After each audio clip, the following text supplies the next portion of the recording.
만약 지구가 갑자기 감마선에 맞으면 어떻게 될까? 감마선이 지구에 도달하기 1초 전 하늘에 갑자기 태양이 하나 더 생기는 것을 볼 수 있을 거야. 하지만 그 태양은 원래 태양보다 100배는 더 눈부실 거야. 그것이 바로 감마선이야. 그것이 지구를 강타하는 순간 먼저 대기권 전체를 파괴할 거야. 전 지구의 기온이 급격히 상승하고 연쇄 반응이 일어날 거야. 쓰나미, 허리케인, 극심한 고온 등 자연재해가 잇따를 것이고 인류가 만든 모든 전자기기가 순식간에 통제 불능이 될 거야. 지구상의 수많은 생물들은 몸속 DNA가 감마선에 의해 완전히 파괴되어 전신 전기 부전이 발생해 떼죽음을 당할 거야. 하지만 감마선이 가져올 재앙은 여기서 끝나지 않아. 대기권에서 파괴된 공기 분자들이 유해 가스로 재결합되고 이 가스들이 원래 대기권을 대체하며 태양이 발산하는 열을 가두게 될 거야. 유해 가스가 일정 농도에 이르면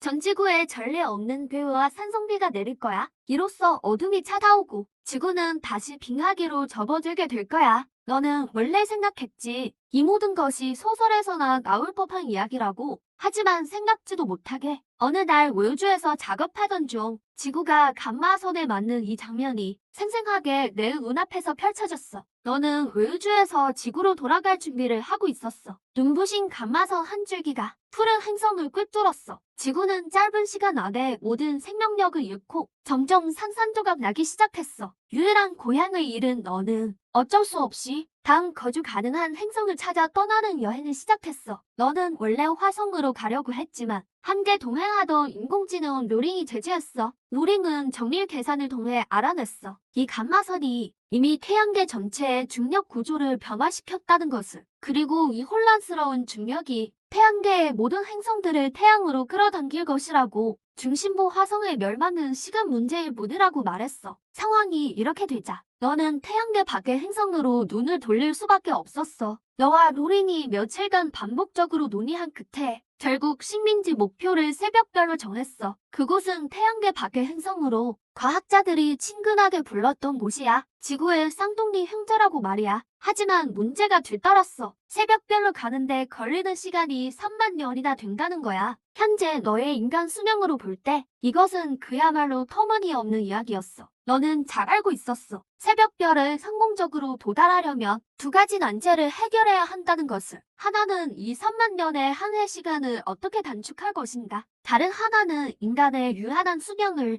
충분히 길게 연장하는 방법이었어. 오랫동안 고민한 끝에 너는 결국 비상 계획을 생각해냈어. 우주선을 근처 소행성에 정박시키고 소행성의 자원을 이용해 필요한 공장을 건설하여 우주선의 항해 속도를 높이는 것이었지. 동시에 냉동 수면 캡슐을 생산하여 자신의 생명을 동결시키고 필요할 때 다시 깨우는 것이었어. 현재 이것이 내가 생각할 수 있는 최적의 방안이었어. 시간은 빠르게 흘러갔어. 어느덧 너는 소행성에서 80년이라는 시간을 보냈어. 이 80년 동안 로링은 끊임없이 수많은 로봇을 만들어내어 생산력을 높였어. 소행성 위의 공장은 7,000개가 넘는 규모로 확장되었고 원래 우주선도 전면 업그레이드되어 새벽호 전함으로 이름이 바뀌었어. 3세대 제어 행동합 엔진을 탑재했기 때문에 원래 3만 년이 걸리던 새벽별까지의 거리가 이제는 1,500년밖에 걸리지 않았어. 냉동 수면 캡슐도 동시에 생산 완료되었고 모든 준비가 끝나자 너는 이 소행성에서 긴급 철수할 계획을 세웠어. 요링의 관측에 따르면 이때 지구와 일부 행성들이 바위 태양 중심에 도달하려고 하고 있었어. 그때 극심한 태양 폭풍이 발생할 것이고 이 소행성의 현재 위치로는 태양 폭풍에 직접 파괴될 것이 없지. 소행성 공장을 떠난 지 수십 일 후 우리는 목성을 만났어. 목성을 보는 순간 너는 지구에서 과학자들이 목성 위성 내부에 대해 추측했던 것을 떠올렸어. 유로파의 지표면은 두꺼운 얼음층으로 덮여 있고 그 얼음층 아래에는 액체 바다가 숨겨져 있을 가능성이 높다고 말이야. 지구에서의 경험으로 볼 때 물이 있는 곳에는 생명체가 존재할 수 있었지. 너는 즉시 30대의 드론을 보내 탐사하도록 했어. 하나는 유로파의 생명체 샘플을 수집하는 것이었고 다른 하나는 우주선에 다량의 액체물을 보충하는 것이었어. 30대의 드론은 국 유로파 표면에 착륙했고 카메라를 통해 너는 그 지형을 명확하게 볼 수 있었어. 과연 광활한 설원이 펼쳐져 있었지. 드론이 지정된 위치에 도착하자마자 곧바로 얼음층 아래로 파고들기 시작했어. 약 57km를 파내려간 후 마침내 얼음층을 뚫고 푸른 물의 세계로 들어섰어. 전작이 탐사를 거쳐 유로파의 얼음층과 수체의 총 깊이는 약 113km였어. 지구 해양의 가장 깊은 곳보다도 102km나 더 깊었지. 이후 드론은 물자장 임무를 수행하기 시작했어. 너는 수체 샘플 연구를 통해 이 액체 바다에 정말 미생물이 존재한다는 것을 발견했어. 그 형태는 지구의 집신벌레와 매우 흡사했지만 단지 크기가 10배 이상 더 컸어. 만약 조건이 허락한다면 아마도 수억 년 후에는 유로파에서 정말 새로운 지적 생명체가 탄생할 수도 있을 것이라고 생각했어. 바로 이때 요링이 당황한 표정으로 너에게 달려왔어. 우주선이 태양이 짧은 시간 안에 극도로 눈부시게 변하는 것을 감지했다고 말이야. 아마도 지구와 일부 행성들이 태양 중심에 도달한 것 같았어. 강력한 태양 폭풍이 올 것이었지. 너는 화면에 표시되는 에너지 수치를 뚫어지라 쳐다봤어. 단 한순간에 태양의 에너지가 기준선에서 일반으로 치솟았어. 단 10초 만에 태양은 1500억 개의 수소폭탄에 해당하는 에너지를 방출했고 동시에 폭발하는 에너지를 보며 너는 즉시 우주선에 항속을 최대로 끌어올렸어. 다행히도 새벽 9의 최고 시속은 초당 760km에 달했고 태양 양성자 충격파의 속도는 초당 679km에 불과했어. 일시적으로 태양 폭풍을 피한 후 너는 냉동 캡슐에 들어가 휴면할 계획이었어. 우주선은 태양 폭풍의 영향권에서 완전히 벗어나려면 아직 수십 년이 더 필요했거든. 너는 이 시간을 헛되이 보내고 싶지 않았어. 이후 너는 제어권을 로링에게 넘기고 냉동 캡슐에 부어 깊은 잠에 빠져들었어. 하지만 이번 휴면은 유난히 위험했어. 새벽별로 가는 길에 거의 죽을 뻔했으니까 시간은 빠르게 흘러 어느새 288년이 지났어. 그동안 우주선은 6번의 태양 폭풍 여파 충격을 받았지만 매번 로링이 위기를 모면했어. 마침내 너희는 태양 폭풍의 영향권에서 성공적으로 벗어났어. 로링이 죽음의 위기에서 벗어난 것을 안도하고 있을 때 우주선 외부가 갑자기 미확인 물체의 공격을 받았어. 어쩔 수 없이 로링은 휴면 중이던 너를 예정보다 일찍 깨웠어. 0.7천문단을 밖에서 외계 문명을 발견했다고 말이야. 현재 우주선은 상대방의 공격을 받고 있었어. 붉은색 레이저 줄기들이 새벽 코를 향해 정면으로 쏟아져 내렸고 우주선의 합금 위피드 상대방의 레이저 무기 앞에서 곧 녹아내려 버렸어. 당신은 당황하며 조종실로 달려갑니다. 대형 화면을 통해 드디어 상대의 모습을 똑똑히 보게 됩니다. 그것은 한 척의 함대였습니다. 주력함은 문어를 닮은 생체 전함이었고 주위에는 여러 척의 부속함이 따르고 있었습니다. 새벽호를 공격한 레이저는 바로 이 전함들에서 발사된 것이었습니다. 당신은 즉시 로린에게 물었습니다. 우리 함선의 무기로 반격할 수 있나? 안 됩니다. 우리 무기와 상대의 무기는 전혀 다른 수준입니다. 수동적으로 맞서기만 할 수밖에 없게 되자 당신은 즉시 새벽호의 방향을 틀어 전속력으로 적 함대를 따돌렸습니다. 로린의 분석 보고에 따르면 상대의 최고 속도는 초속 535km에 불과해 새벽호의 초속 760km 극한 속도를 따라잡지 못합니다. 하지만 당신은 놀랍게도 발견했습니다. 비록 그들의 전함이 새벽호를 따라잡지 못하더라도 그들의 레이저는 따라잡을 수 있다는 것을. 이때 함선 외부는 이미 만신창리가 되어 있었습니다. 다행히 거리가 점점 멀어지면서 그 레이저들을 피하기가 더 쉬워졌습니다. 이런 추격전은 무려 21일 동안 지속되었고 상대는 결국 추격을 멈췄습니다. 하지만 새벽호도 치명적인 대가를 치렀습니다.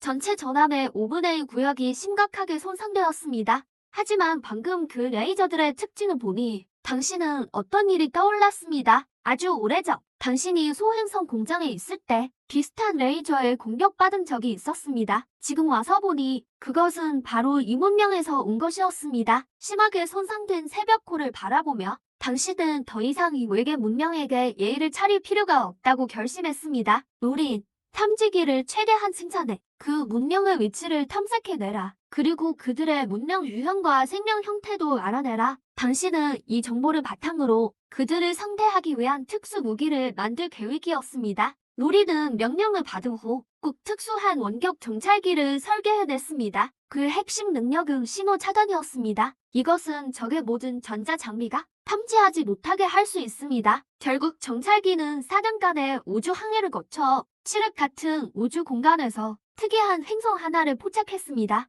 로리는 계산을 통해 알게 되었습니다. 그 행성의 표면적은 약 8억 9천만 제곱킬로미터이며 지능 생명체가 존재할 가능성이 매우 높다고 정찰기가 행성 내부로 수개월간 심층 조사한 끝에 로린의 추측이 증명되었습니다. 그 행성 표면에는 활발하게 활동하는 화산이 대량으로 분포해 있었고 매우 풍부한 지열 자원을 보유하고 있었습니다. 화산 지형의 낮은 곳에는 크고 작은 건물들이 분포해 있었습니다. 이 생명체는 지열에 의존해 존재하는 문명일 가능성이 높습니다. 그때 주주족을 보며 당신은 주목했습니다. 전송된 사진 중에 건물처럼 보이지 않는 이미지가 한 장 있었습니다. 당신은 로린에게 그것을 확대하라고 했고 확대된 화면은 당신을 분노하게 만들었습니다. 그것은 이전에 새벽호를 공격한 적대적 함선이었습니다. 사진에 따르면 눈으로 봐도 적어도 수천 척은 되었고 그들의 문어형 주력함 위에는 놀랍게도 새벽호의 수백 그림이 선명하게 표시되어 있었습니다. 이렇게 보니 그들은 이 성역 일대를 철저히 청소하려는 듯합니다. 우리를 찾아내 완전히 소멸시키려는 것이죠.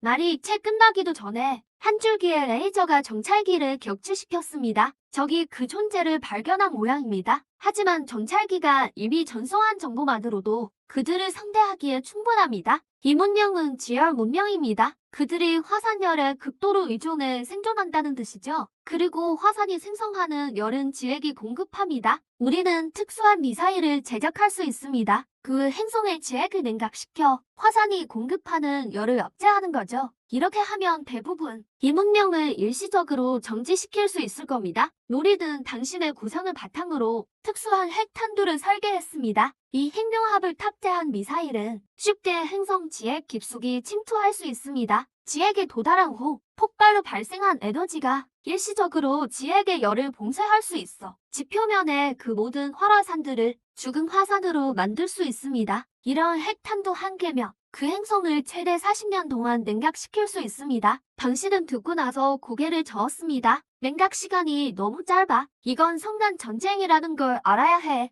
겨우 40년 동안 멈추게 하는 건 영향이 미미할 뿐이야. 우리에겐 적어도 이런 핵탄두 10개가 필요해. 이미 전쟁을 결정한 이상 우리 자신에게 충분한 발전 시간을 남겨둬야 해. 우린 이 계획대로 진행한다면 이런 핵탄두를 생산하는데 얼마나 걸리나? 로리는 말했습니다. 현재 함선의 기술로는 아직 생산할 수 없습니다. 연구에 약 30년이 예상됩니다. 이 말을 듣고 당신은 깊은 생각에 잠겼습니다. 당신은 분명히 알고 있었습니다. 현재 새벽호의 상태로는 더 이상 항해를 계속할 수 없다는 것을. 함선은 수리할 장소를 찾아야 합니다. 게다가 핵탄두 생산에는 상당한 규모의 공장이 필요해 함선 위에서는 전혀 불가능합니다. 그 후 당신은 결정했습니다. 함선을 근처의 떠돌이 행성, 기원성에 정박시키기로 함선을 수리하면서 핵탄두를 생산할 공장을 건설하기로 함선이 기원성 표면에 막 착륙하자 로리는 수만 대의 로봇을 조종해 새벽호 수리를 시작했습니다. 그리고 당신은 다시 동면실에 들어가 잠들었습니다. 지금 당신은 41살입니다. 더 이상 많은 시간을 낭비할 수 없습니다. 다음번 동면실에서 깨어날 때면 바로 성간 전쟁의 시작일 겁니다. 30년의 시간은 순식간에 지나갔습니다. 서기 3021년 요린이 당신을 동면실에서 깨웠습니다. 깨어나자마자 당신은 뚜렷이 느낄 수 있었습니다. 신체 각종 기능의 모하를 이제는 조금 힘에 붙이는 느낌이었습니다. 하지만 이때의 로리는 이미 가지고 있었습니다. 인간 수명 상한선을 초월할 초아들. 현재 2가지 실현 가능한 계획이 있습니다. 첫 번째 방법은 당신의 의식을 새로운 인공지능 신체에 업로드하는 것입니다. 이렇게 하며 당신은 저처럼 거의 무한한 수명을 가질 수 있습니다. 하지만 현재 아직 실험체가 부족해 의식 업로드 후의 당신이 지금의 당신일지 보장할 수 없습니다. 두 번째 방법은 유전자 개조입니다. 인간의 유전자 자체가 더 긴 수명의 가능성을 방해하고 있습니다. 유전자 수준에서 완전히 개조해야만 당신을 비인간으로 만들어 수명 연장 효과를 달성할 수 있습니다. 하지만 유전자 궤조의 실행 가능성을 보장하기 위해 저 역시 검증할 실험체가 필요합니다. 여기까지 듣고 당신은 한숨을 내쉬었습니다. 이 함선에는 살아있는 생명체는 당신뿐입니다. 스스로를 실험체로 쓸 수는 없죠. 이때 로린이 제안했습니다. 촉주족의 지열 문명을 점령한 후 그 행성의 주민 일부를 잡아와 생물학 연구 재료로 삼자는 것이었습니다. 이 방법을 듣고 당신은 잠시 침묵했습니다. 묵묵히 고개를 끄덕이며 로린의 제안을 인정했습니다. 결국 돌고 돌아 이 외계 문명과 전쟁을 벌여야 했습니다. 로레인이 당신을 우주선 밖으로 안내하고 당신 앞에 놓인 것은 바로 적대 행성들을 40년 동안 얼릴 수 있는 미사일들입니다. 동결탄. 제가 이 미사일들을 개발한 30년 동안 나무돼지 부족도 놀고 있지 않았죠. 우리가 있는 이 성역은 그들에게 5번이나 수색 공격을 받았습니다. 다행히 기원성 위치가 외져서 아직 우리를 찾지 못했습니다. 지금까지는 로레인이 보여준 능력은 흠잡을 데 없었습니다. 하지만 꼭 당신은 한 곳에 주목했습니다. 당신을 깊이 걱정하게 만든 것은 이긴 30년 동안 새벽호는 여전히 새로운 무기 시스템을 장착하지 않았다는 것입니다. 비록 우리가 동결탄을 개발했지만 그들의 행성을 얼린 후에 우리는 이 기간 동안 새벽호의 무기 시스템을 대대적으로 개발해야 합니다. 그리고 우리만의 함대도 만들어야 합니다. 그래야만 더 안전하게 새벽송으로 도착할 수 있습니다. 로레인은 당신의 명령을 기록한 후 등 뒤에서 미사일 발사 장치를 꺼냈습니다. 이 버튼을 누르기만 하면 미사일이 목표 행성을 향해 공격을 가합니다. 예상 도착 시간은 보름 후입니다. 당신은 로레인의 손에서 발사기를 천천히 받았습니다. 하지만 손가락이 막 누르려는 순간 당신은 망설였습니다. 간단해 보이는 한 번의 누름이 행성 전체의 생명과 관련되어 있기 때문입니다. 옆에 있던 로레인은 당신이 망설이는 것을 보고 서둘러 상기시켰습니다. 이미 적이 되었으니 자비를 베풀지 마세요. 어쩌면 지금 그들의 전함이 우주 전체에서 우리를 쫓고 있을지도 모릅니다. 우리가 그들을 멸하거나 그들에게 멸망당하거나 둘 중 하나입니다. 이 말을 듣고 당신은 더 이상 망설이지 않고 즉시 장치를 눌러 미사일을 발사했습니다. 중력의 속박이 없었기에 미사일은 거의 순식간에 우주 밖으로 날아갔습니다. 첫 번째 미사일을 발사한 후 당신은 남은 9개의 얼음, 봉인탄을 바라보았습니다. 39년마다 한 발씩 목표 행성을 향해 발사하여 모두 발사할 때까지 동시에 우주 저편에 있는 여러 부족의 모행성에서 원주민들도 자신들을 향해 날아오는 미사일을 감지했습니다.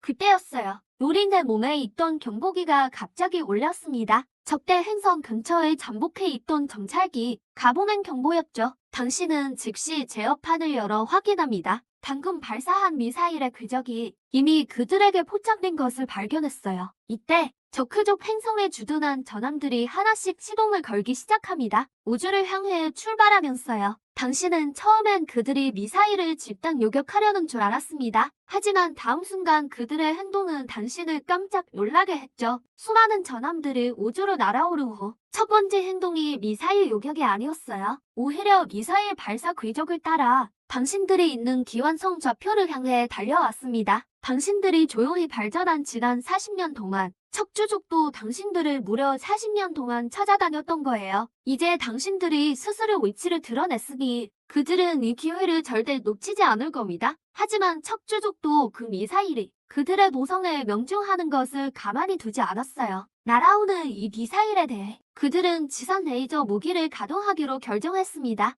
요격하여 폭파시키려는 거죠. 이 소식을 듣고 나서 당신은 완전히 멍해졌습니다. 현재 새벽호에는 무기 시스템이 장착되어 있지 않아요. 유일한 무기는 남은 9발의 빈봉탄뿐입니다. 만약 그들의 함대가 여기까지 도착한다면 그때는 정말 끝장이에요. 그때 로린이 당신을 진정시키며 말했습니다. 당황하지 마세요. 로린은 확신을 가지고 말할 수 있어요. 우리를 향해 날아오는 이 함대들이 결국에는 되돌아갈 거라고요. 이 말을 듣고 당신은 더욱 혼란스러웠습니다. 하지만 로린은 그냥 조용히 기다리기만 하라고 했어요. 결국 미사일은 긴 항해 끝에 기대를 저버리지 않고 척주족 모성 상공에 도착했습니다. 척주족도 지상에 레이저 무기를 작동시켰어요. 하나같이 언제든지 떨어질 준비가 된 그 미사일을 겨냥했습니다. 미사일이 대기권을 돌파해 행성 내부로 진입할 때 지상 레이저 무기들이 집단 공격을 시작했죠. 그들이 미사일을 직접 폭파시킬 수 있을 거라 생각한 바로 그때 그들의 세계관을 깨뜨리는 장면이 펼쳐졌습니다. 미사일에 맞은 레이저가 모두 반사되어 돌아온 거예요. 사실 로린이 이 미사일을 설계할 당시 위피에 레이저를 반사할 수 있는 특수 재질을 넣어뒀던 겁니다. 결국 새벽호도 이미 이런 일로 한 번 되었으니까요. 척추족은 레이저가 효과가 없다는 걸 알고 나는 우주선들을 미사일을 향해 돌진시켰습니다. 직접 충돌시켜 폭파시키려는 거였죠. 하지만 그들은 여전히 미사일의 경보를 과소평가했어요.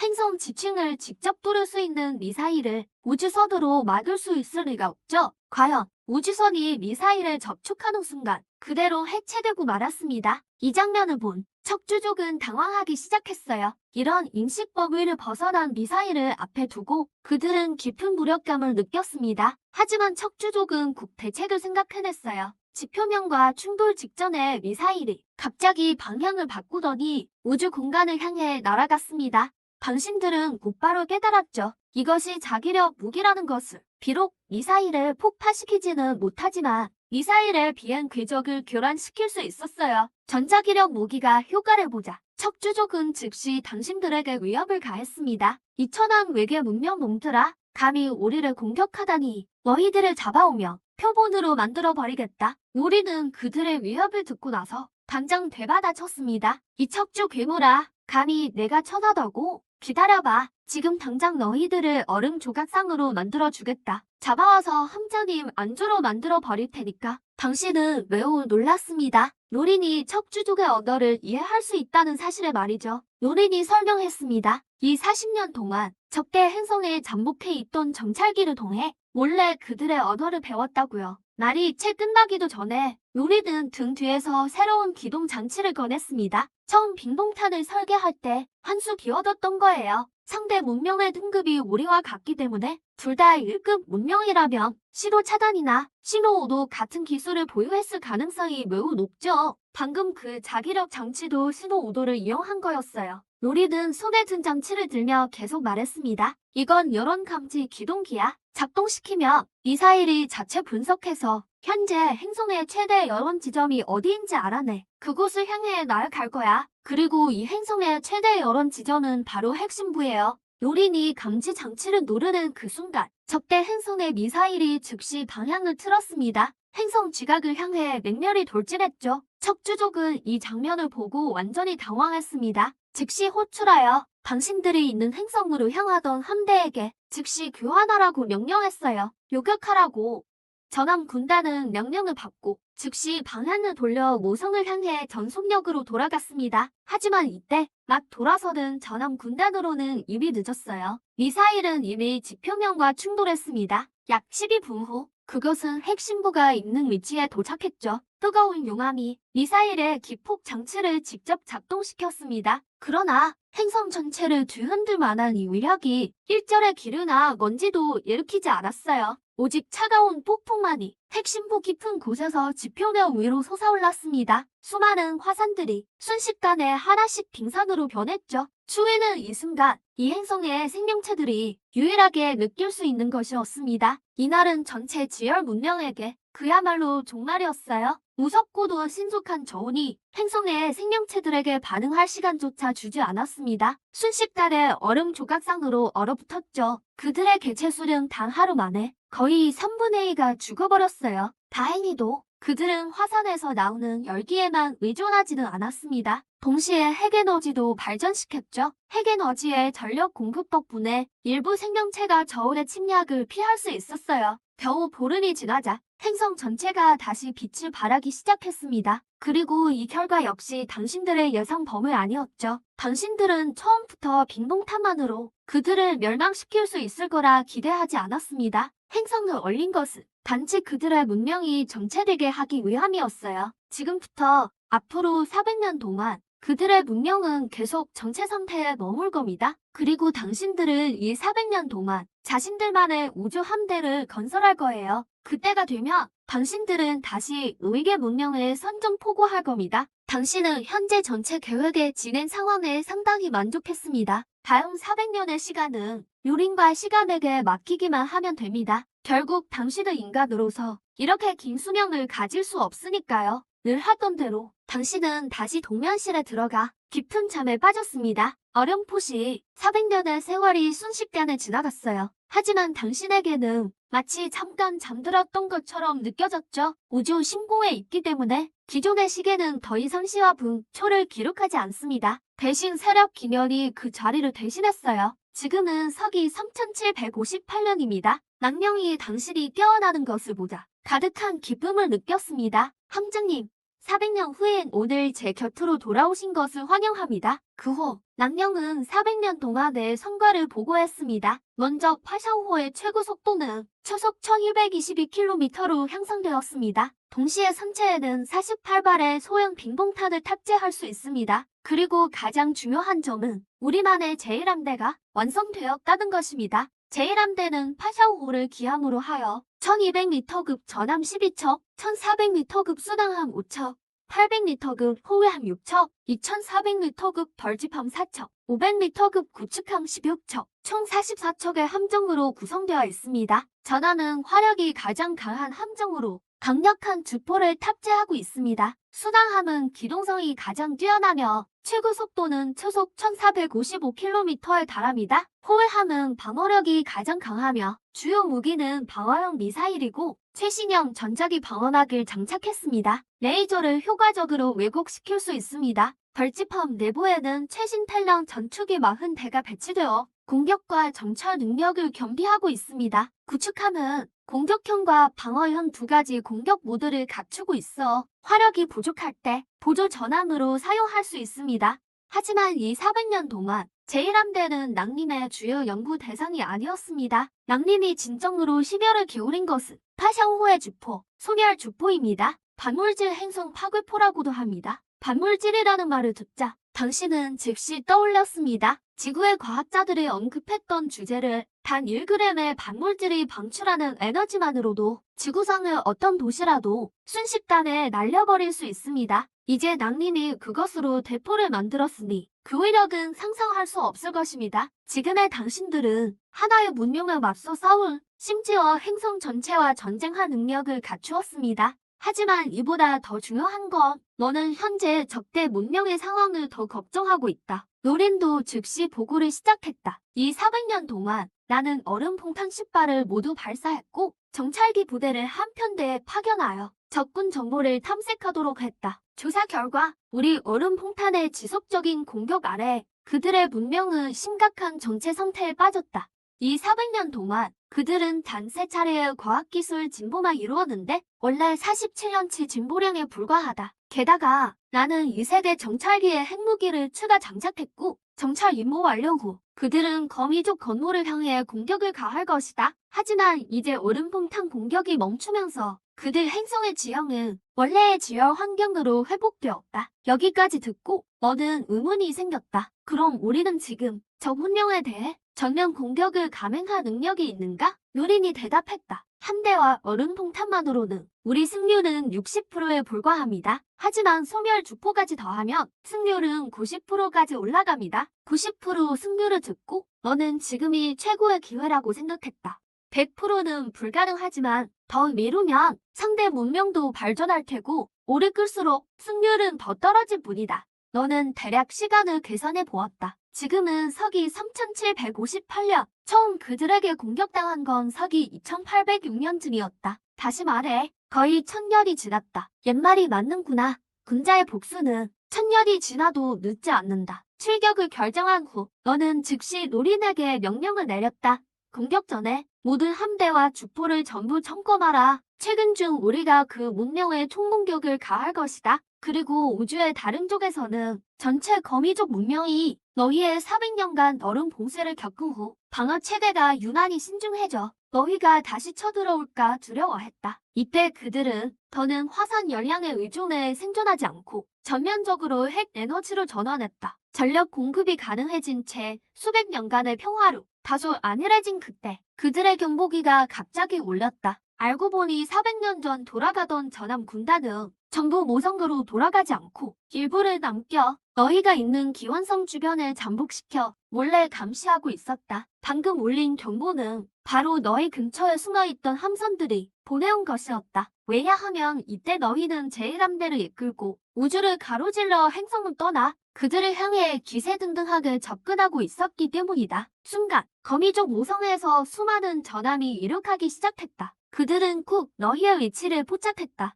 지금 그들의 레이저 무기는 업그레이드되어 사정거리가 늘어났을 뿐 아니라 외력도 몇 단계나 향상되었다. 그들은 확신했다. 너희가 송 미사일을 직접 격추할 수 있다고. 발사 명령이 내려지자 수많은 레이저가 행성 표면에서 일제히 발사되어 너희 함대 방향으로 공격해 갔다. 며칠도 안 되어 레이저는 너희 전함이 있는 위치에 도달했다. 로린이 제일 먼저 접근하는 광선을 발견하고 즉시 호위함으로 새벽호 앞을 보호하게 하며 전 함대의 전자기 방패를 전개하라고 명령했다. 전자기 방어막이 순간 펼쳐져 레이저를 직접 막아냈다. 이를 본 너도 더 이상 양해하지 않았다. 적이 레이저로 우리를 환영한다면 우리도 그들에게 인사 선물을 보내야지. 모든 전열함과 순항함의 얼음 폭탄 발사를 명령해라. 이렇게 너희는 그들의 레이저 포격을 버티면서 동시에 수발의 얼음 폭탄으로 응수했다. 하지만 이번 너희 목표는 행성 자체가 아니라 그들 행성 앞을 지키는 함대였다. 우리가 그들 행성에 도달하기 전에 이 함대를 전부 섬멸하라. 얼음 폭탄이 며칠간 항해한 끝에 마침내 함대가 있는 위치에 도착했다. 연이은 폭발음과 함께 거미족 수척의 전함이 모두 얼음에 덮여 동력을 잃고 행성 표면으로 서서히 추락했다. 이때 양측 거리는 1.4천 문다 뒤도 채 남지 않았다. 너는 고개를 돌려 로린에게 물었다. 이 거리면 소멸 주포가 닿겠지. 로린이 고개를 끄덕이며 가능하다고 답했다. 그럼 발동시켜라. 그들에게 큰 선물을 보내주자. 로린이 시동 버튼을 누르자 소멸 주포가 충전을 시작했다. 충전 과정에서 전함대의 전자기 추진기가 정지하고 모든 제어 가능한 핵융합 장치의 에너지를 소멸 주포에 모두 공급했다. 대략 10시간의 충전을 거쳐 반물질 에너지 충전이 완료되었다. 충전된 에너지는 408kg이었다. 너의 발사 명령과 함께 거대한 건설 한 줄기가 곧장 거미족 모성을 명중했다. 행성 전체의 방구가 빛에 삼켜지더니 국 대폭발이 일어났다. 무시무시한 폭발 위력은 175억 톤에 달했고 먼지와 노래, 돌로 이루어진 충격파가 10배 음속으로 수많은 건물을 파괴했다. 여우주에 있던 거미족 함대가 이 장면을 보자 모두 겁에 질려 꼼짝도 하지 못했다. 하지만 너희는 그대로 멈출 생각이 없었다.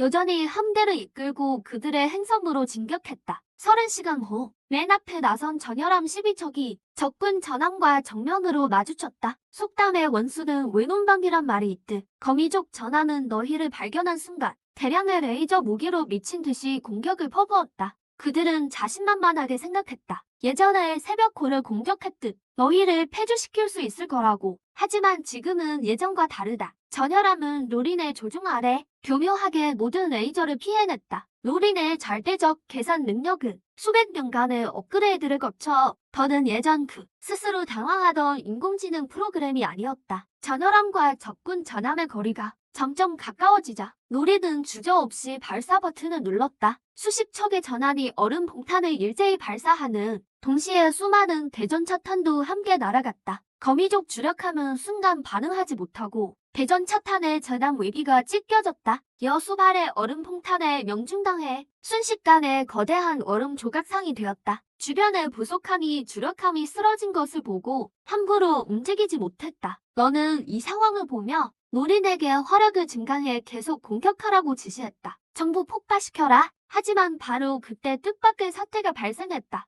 노린이 발견한 바에 따르면 모든 전열함의 공격 시스템이 갑자기 전부 고장나 공격을 멈췄다. 전열함의 카메라를 통해 너희는 대략 진상을 짐작했다. 아마도 그 보석함들을 꾸민 짓일 거다. 보니 그들의 함선 몸체에서 기묘한 붉은 빛이 발산되고 있었다. 로린이 분석한 결과 이 빛은 보통 빛이 아니라 감마선이라는 고에너지 방사선이었다. 이런 방사선의 충격 아래 우리 전함의 시스템이 모두 간섭받았다. 하지만 거미족이 이술을 쓸 때도 약점이 하나 있었는데 감마선을 방출하는 부숙함은 이 기간 동안 어떤 공격도 할 수 없다는 점이다. 하지만 그들도 대책을 마련해 두었다. 먼저 이 함선들로 너희 무기 시스템을 마비시켜 움직이지 못하게 하고 지상의 레이저 무기를 이용해 전열함을 직접 폭파시키려는 것이다. 하지만 이때 로리는 전혀 당황하지 않았다. 내가 말한 적 없지. 전열함만 공격 수단이 있다고.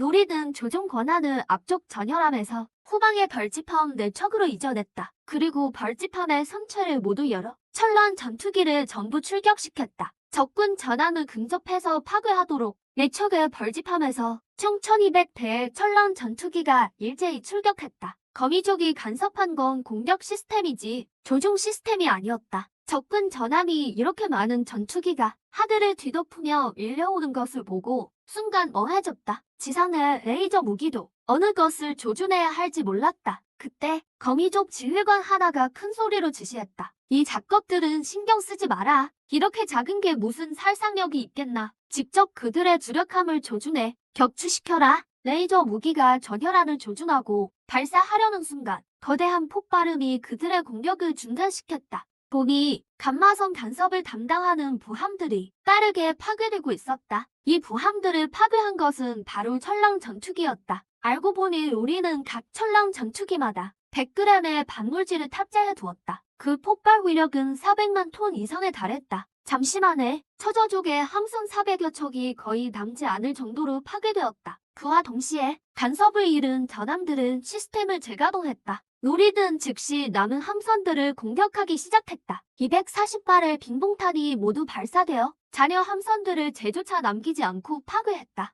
처저족 행성의 지휘관이 이 광경을 보며 마음이 순식간에 식어버렸다. 당신은 그들의 처참한 모습을 보고 갑자기 영린이 생겼다. 로린, 그들에게 항복할지 물어봐. 항복하면 더 이상 공격하지 않을 거야. 하지만 로린은 단호하게 대답했다. 그들은 항복하지 않을 것 같아요. 오직 그들의 남은 무정 세력을 모두 제거해야만 남은 민간인들이 우리에게 항복할 수 있을 거예요. 앞뒤로 따져보며 우린 이미 그들의 생명을 이어 가까이 빼앗았어요. 당신은 고개를 끄덕이며 로린의 판단에 동의했다. 그럼 마음껏 해. 이미 이렇게 많이 죽였는데 조금 더 늘어도 상관없어. 로린은 당신의 지시를 받고 2세대 정찰기 여러 대를 조종하기 시작했다. 행성 표면을 향해 진격하며 로린의 목표는 행성의 레이저 무기였다. 이것들을 모두 제거해야만 타효호가 이 행성에 안전하게 접근할 수 있다. 그때 행성의 일부 무장 부대는 포기하지 않고 지상 레이저 무기를 재가동하려 했다. 그들이 가동 장치에 막 접근했을 때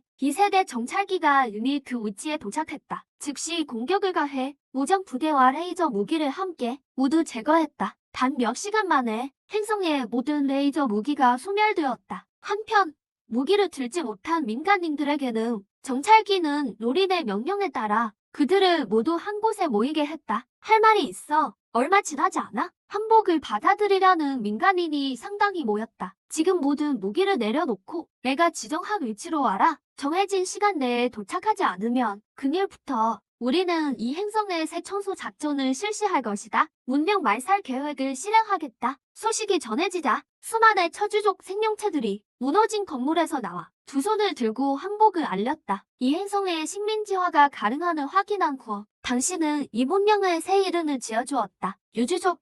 그리고 곧바로 우린에게 이 종족을 통제할 일련의 정책을 수립하도록 지시했다. 그중 가장 핵심적인 조항은 다음 세대 유주족을 대상으로 인류 문명 동화 정책을 실시하는 것이었다. 쉽게 말하면 다음 세대 유주족 아이들에게 한자를 가르치는 거다. 물론 문자는 첫걸음에 불과하다. 다음으로는 여러 권의 인류 문명의 위대한 여정을 묘사한 서적을 편찬해야 한다. 그리고 책에 유주족의 내용을 추가해야 한다. 자신의 문명 내부에 잔혹한 폭정이 발생하여 수많은 유주족 생명이 피폐해지고 고통에 시달렸다. 한 유주족 학자가 우주 깊은 곳을 향해 구조신호 빛을 발산했다. 인류 문명에 포착되어 인류 문명은 즉시 함대를 파견했다. 수백 년의 거리를 넘어 이곳에 도착하여 유주족을 구출했다. 당신은 자신을 유주족의 구원자로 만들 것이다. 로리는 당신이 지시한 내용을 기록한 후 이 행성을 점령한 본래 목적을 상기시켰다. 유지족에게서 인류 수명 상한선을 돌파할 방법을 찾아내는 것.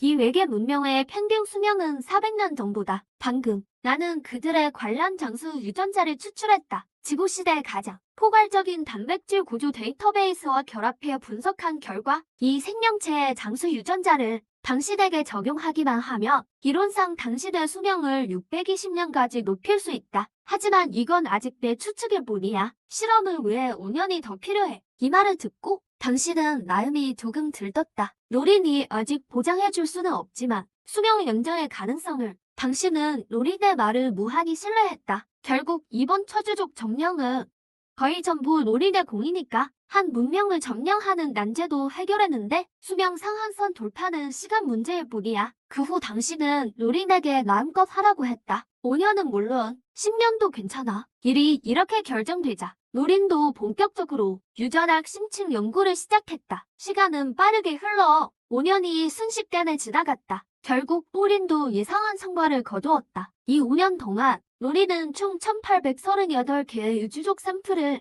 연구했다. 수집된 정보에서 영식 약제를 개발했다. 유전자 개량약이라고도 한다. 후기에는 유전자 수술을 통해 영식 약제를 당신의 유전자에 이식하여 전신 유전자 대체를 진행하면 당신의 수명을 620년까지 높일 수 있다. 여기까지 듣고 당신은 마음이 콩 하고 내려앉았다. 왜냐면 당신은 잘 알고 있었기 때문이다. 전신 유전자 대체가 무엇을 의미하는지 유전자의 미세한 변화조차 새로운 종의 탄생을 초래할 수 있다. 예를 들어 지구의 주위 유전자와 인간 유전자는 95% 이상 유사하다. 그 약간의 유전자 차이 때문에 전혀 다른 두 종이 탄생했다. 당신은 유전자 수술 후 외모가 변할까 걱정했다. 하지만 그때 당신은 갑자기 한 가지를 깨달았다. 당신은 유일한 인간으로서 인간의 외모는 별로 중요하지 않은 것 같아. 노린은 당신의 걱정을 알아채고 위로했다. 외모는 변하지 않아요. 이 5년 동안 나는 수없이 많은 실험을 했어요. 100% 확신이 없으면 함장님께 위험을 감수하도록 하지 않을 거예요. 그리고 미래에도 당신이 유일한 인간은 아니에요. 제 현재 능력으로는 당신의 세포를 통해 새로운 인간 배아를 배어할 수 있어요. 이 말을 듣고 당신은 잠시 멍해졌다. 그 말은 즉 우리가 인간이라는 종을 재현할 수 있다는 거야. 노린이 고개를 끄덕이며 네,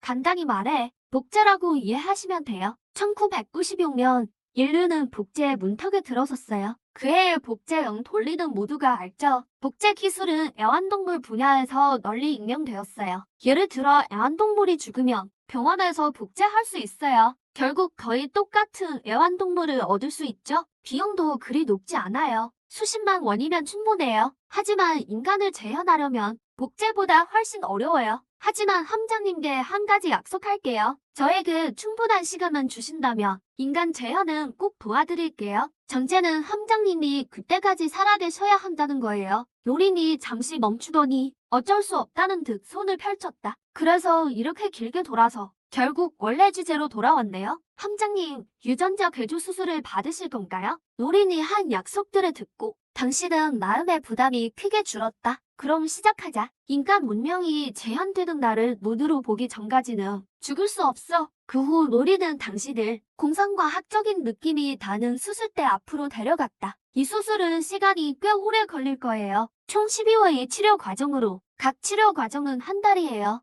12회면 정확히 1년이 걸려요. 이 말을 듣고 당신은 격렬하는 표정을 지었다. 알다시피 당신은 동결 캡슐에서 수백 년을 보낸 사람이야. 지금 여기서 1년 더 있는다고 해서 그게 뭐 대수겠어? 말을 마치자 당신은 고개도 돌리지 않고 수술 캡슐에 누웠다. 노린이 캡슐을 닫은 후 당신의 전신 유전자 코딩을 시작했다. 연기 약제도 캡슐에 서서히 주입되기 시작했다. 이제 모든 것은 시간에 맡기기만 하면 된다. 1년은 순식간에 지나갔다. 노린이 캡슐에서 당신을 깨웠을 때 당신은 비로소 정신을 차렸다. 벌써 1년이 지났구나. 그때 노린이 거울을 가져왔다. 거울 속 자신을 보고 당신은 깜짝 놀랐다. 원래 그 매력적인 수염이 모두 빠져버렸고 피부 상태는 더욱 말랑말랑해져 마치 갓 18살이 된 소년 같았다. 낭명이 짜증스러운 표정으로 설명했다. 사령관님, 지금 당신의 수명은 600세를 넘었어요. 육체 노화라는 단어는 현재 당신과는 전혀 상관없는 일이에요. 나이가 400세를 넘어서야 비로소 노화가 시작돼요. 그리고 한 가지 더. 수염이 다 빠진 건 이번 유전자 수술과는 전혀 상관없어요. 다들 당신 수염이 못생겼다고 토덜거려서 내가 당신이 움직이지 못할 때 밀어버렸어요. 낭령의 이런 행동에 대해 당신은 조금도 불만을 표시할 언도를 내지 못했다. 다행히 수염을 민 것뿐이야. 만약 머리가 못생겼다고 토덜거렸다면 낭령이 대머리로 밀어버렸을 거야. 그럼 당신은 그 자리에서 폭발했을 거야. 하지만 이때 당신은 또 다른 놀라운 변화를 발견했다. 유주족의 종족 유전자를 융합한 후 당신의 시력이 엄청나게 좋아졌다. 거의 인간일 때의 10배 이상이야.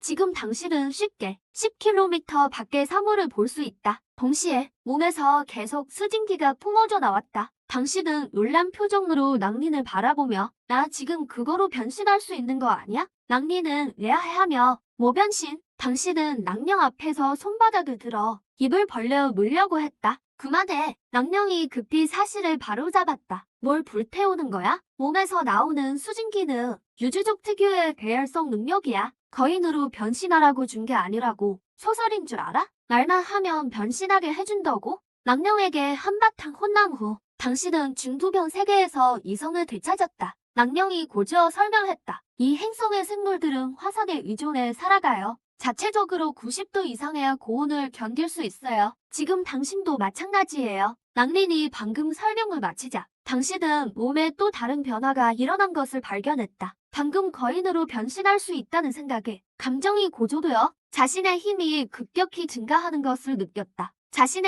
급격히 증가하는 것을 느꼈다. 지금 감정을 조절해서 체질을 강화할 수 있는 건가? 낭리는 말했다. 사다귀족 유전자에는 그런 능력이 없어. 이때 당신은 한번 걸어보기로 했다. 머릿속에서 자신을 화나게 하는 장면을 계속 떠올렸다. 그런데 다음 순간 당신은 초록빛 덩치로 변해버렸다. 당신의 온몸이 초록빛인 것을 보고 낭리는 즉시 헐크를 떠올렸다. 이때 낭리는 문득 생각났다. 이전에 그가 감마선 기기에 유전자 약을 넣어 한동안 방사선을 쥘 적이 있다. 당시엔 약에 아무런 이상이 없었는데 왜 지금 문제가 생긴 거지? 당신은 오히려 이 느낌이 아주 좋다고 말했다. 원래 당신은 30kg 덤벨도 들지 못했는데 지금은 400kg 바벨을 한 손으로 가볍게 들 수 있다. 단점이라면 온몸이 초록빛이라는 거야. 보기에 좀 민망하네. 낭령은 진지하게 말했다. 삶이 순조롭게 가려면 몸에 초록빛이 좀 있어야 해. 유해의 수학이네. 이제 함장님께서 저를 보호할 능력이 생겼어요. 계속 제 뒤에 숨지 않아도 돼요. 이 말을 듣고 당장 낭린에게 반박하고 싶었지만 그의 말이 사실인 것 같았다. 이전까지는 항상 낭린이 당신을 보호해왔다. 안심해.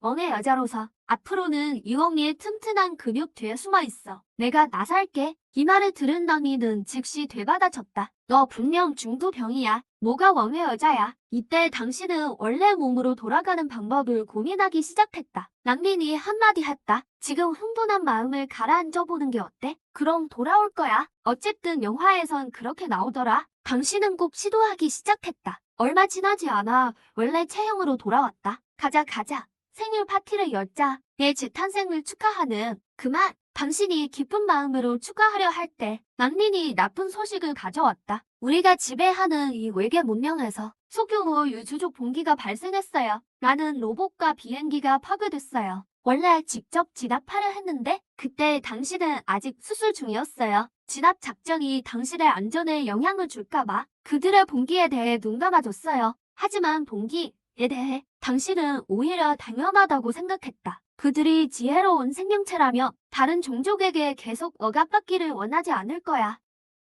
이때 낭령이 그들의 규모와 수에 대해 말했다. 이 반란군들은 오래전부터 준비한 것 같아. 지금 수가 이미 30만 명이 넘었어. 그리고 계속 급격히 증가하고 있어. 한 가지 이해가 안 가는 게 있어. 처음에 분명 그들의 무기를 모두 압수했는데 지금 그들이 여전히 대량의 무장력을 보유하고 있어. 이 무기들이 어디서 왔는지 모르겠어. 어제까지 우리의 사다용 로봇이 2만 대 이상 손실됐어요. 2만 대의 로봇에 대해 당신은 개의치 않았다. 현재 우리가 보유한 병력은 189만이야. 그들에게 2만 대 줘도 상관없어. 유전자 수술 전에 무장 로봇 생산 얘기했잖아. 이건 진행됐어? 낭리는 이미 생산했다고 말했다. 이 189만 병력 중 120만이 무장부대야. 무장부대가 있다며 그런 동기는 쉽게 해결돼. 그들의 무기가 어디서 왔는지는 나중에 반란군을 잡아서 신문하면 알게 될 거야. 하지만 동기에 대해 당신 마음속으로도 그들을 이해할 수 있었다. 만약 지금 억압받는 쪽이 인류라면 인류도 모든 방법을 동원해 저항하려 할 거야. 하지만 이해한다고 동정과 자비를 의미하는 건 아니야. 당신은 전쟁과 식민지 경험 후 지금은 매우 냉혈한이 됐다.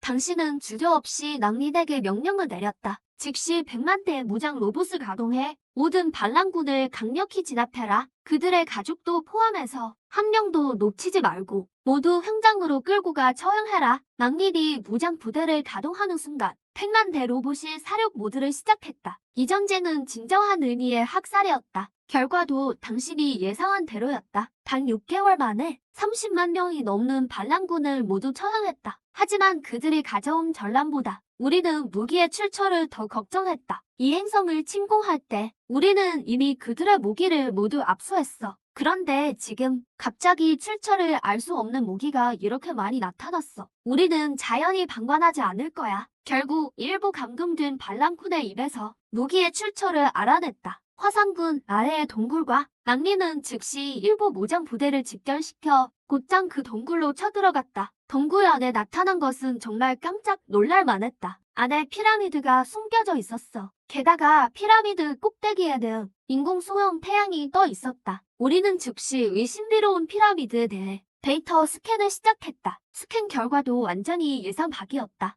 이것은 우주선이었어. 밖에 드러난 부분은 고작 선수뿐이야. 진정한 주체는 아직 아래 지하 깊숙이 묻혀 있어. 당신이 신대륙을 발견했다는 사실에 흥분하고 있을 때 옆에 있던 낭령은 걱정스러워했다. 제 생각엔 유주족이 이 행성의 원래 지배자가 아닌 것 같아요. 이 행성의 진정한 주인은 아마 이 우주선을 개발한 생물일 거예요. 이 말에 당신은 이해가 안 갔다. 왜 이 우주선이 유주족이 개발한 게 아니라고 생각해? 낭린이 즉시 반응했다. 방금 스캔 보고서에 따르면 몇 가지 대담한 결론을 내렸어. 첫째, 이 우주선의 형태는 각기등 구조와 유사해. 그리고 이런 구조는 중력 행성 표면에서나 안정적이고 무너지지 않는 장점이 있어. 중력이 약한 행성에서는 어떻게 정박할지조차 문제야. 이 문명이 반중력 기술을 이미 장악하지 않는 한 전체 우주선을 계속 보유 상태로 유지할 수 있어야 해. 방금 스캔 결과도 제가 추측한 대로였어요. 이 우주선을 개발한 생물은 상당히 강력한 기술을 가진 약족 문명일 거예요. 문명 등급은 적어도 2급 이상이에요. 이 말을 듣고 당신은 비로소 두려움을 느꼈다. 우리는 지금 1.4급밖에 안 되니까 만약 이 행성에 정말 2급 문명이 존재한다면 그들은 쉽게 우리를 멸망시킬 수 있어.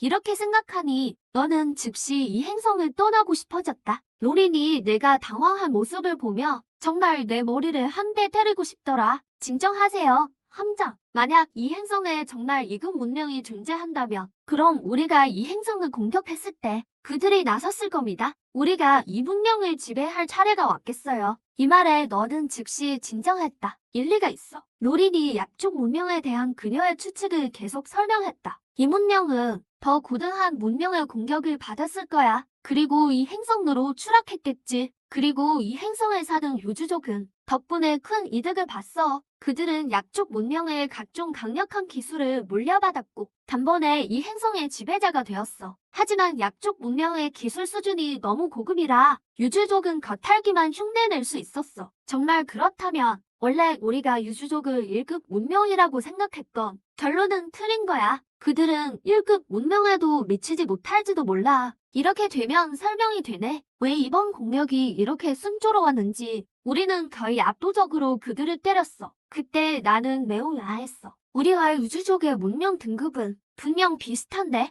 왜 그들이 우리에게 맞아서 전혀 반격하지 못했는지 알고 보니 그들의 기술은 전부 배겨온 거였어. 게다가 제대로 베끼지도 못했고 로린이 던진 이러한 관점에 대해 너도 동의를 표했다. 특히 이전에 그들이 빙동탄을 맞았을 때 행성 전체가 즉시 정지했잖아. 1급 문명이 가져야 할 탄력성이 전혀 없었어. 이때 내 머릿속에 갑자기 대단한 생각이 떠올랐다. 그들이 약쪽 문명의 기술을 연구해내지 못한다면 그럼 너희가 연구하면 되지. 너는 즉시 노린에게 물었다. 지금 내 능력으로는 이 우주선을 연구함으로써 약쪽 문명을 해독할 수 있겠니? 기술을 정말로 해독해낸다며 우리 문명의 등급은 완전히 새로운 단계로 도약할 거야. 노린은 어이없다는 표정으로 쳐다보며 내가 신인 줄 알아? 이건 2급 문명이야. 말처럼 쉽게 해독되는 게 아니라고. 그렇게 간단하지 않아? 적어도 1급 분량의 시간은 줘야 해. 안 그러면 또 대가들에게 까일 거야.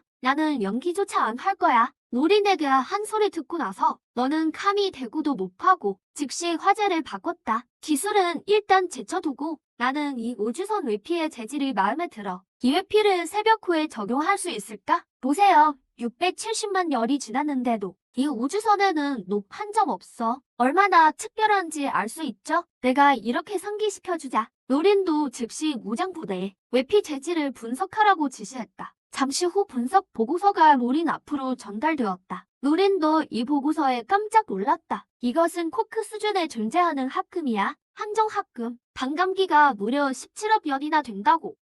이 우주선에 녹이 슬게 하려면 적어도 17억 년은 기다려야 해. 그리고 가장 무서운 것은 강도가 무려 14,127메가파스칼에 달한다는 거야. 이것은 꼭 이 우주선 전체의 몇 평방센티미터가 144톤의 힘을 견딜 수 있다는 뜻이야. 새벽 후에 적용한다면 새벽 후는 무적이 될 거야. 노린은 이 모습을 보고 고개를 끄덕이며 동의했다. 다음 단계로 항정합금을 새벽 후에 적용할게. 목적이 달성된 것을 보고 너는 아무런 걱정 없이 이곳을 떠나려 했다. 하지만 노린이 이때 너를 막아섰다. 함정, 이번에는 또 동면실에서 한동안 지내야 해요. 이 말을 듣고 너는 비웃는 표정을 지었다. 지금 나는 620년 수명을 가진 남자야. 내가 그 무슨 쓸모없는 동면실이 필요해? 노린은 담담하게 말했다. 약쪽 문명 기술을 해독하고 새벽호를 업그레이드 하려면 적어도 600년의 시간이 필요해. 내가 동면실에 가고 싶지 않다면 그럼 나와 함께 600년 더 있으면 돼. 이 말에 너는 깜짝 놀랐다. 내가 쓸모없어. 난 동면실이 필요해. 하지만 이때 너는 노린이 걱정되었다. 이렇게 큰 작업량을 너 혼자 해낼 수 있어? 사업 로봇은 생산만 도와줄 수 있어. 약쪽 문명의 기술을 해석하려면 상당한 연구 인원이 필요할 거야. 정말 인력이 부족하다면 함장님 내가 도와줄 수도 있어. 일단 1200년 도와주고 동면실에 들어갈게. 노린은 싫다는 표정으로 너를 바라보며 내가 뭘 도와준다는 거야? 이 행성에서 아무나 잡아와도 유주족이 아는 게 너보다 많아. 노린에게 무시당해 화가 났지만 너는 반박할 힘도 없었다. 하지만 노린의 다음 말은 너를 따뜻하게 했다. 노린은 나는 인간을 보호하기 위해 살게 되었어. 지금 함장님이 유일한 인간이에요. 노린이 존재하는 의미는 바로 함장님이에요. 동시에 나는 인간의 마지막 불씨를 지켜야 해. 앞으로 600년 동안 나는 일부 유주족 엘리트와 협력하여 약쪽 문명 기술을 공략할 거야. 하지만 나는 걱정돼. 극소수 유주족이 내 곁에 잠복하여 기회를 노려 다시 봉기할까봐. 내가 내 곁에서 도와주는 모습을 보면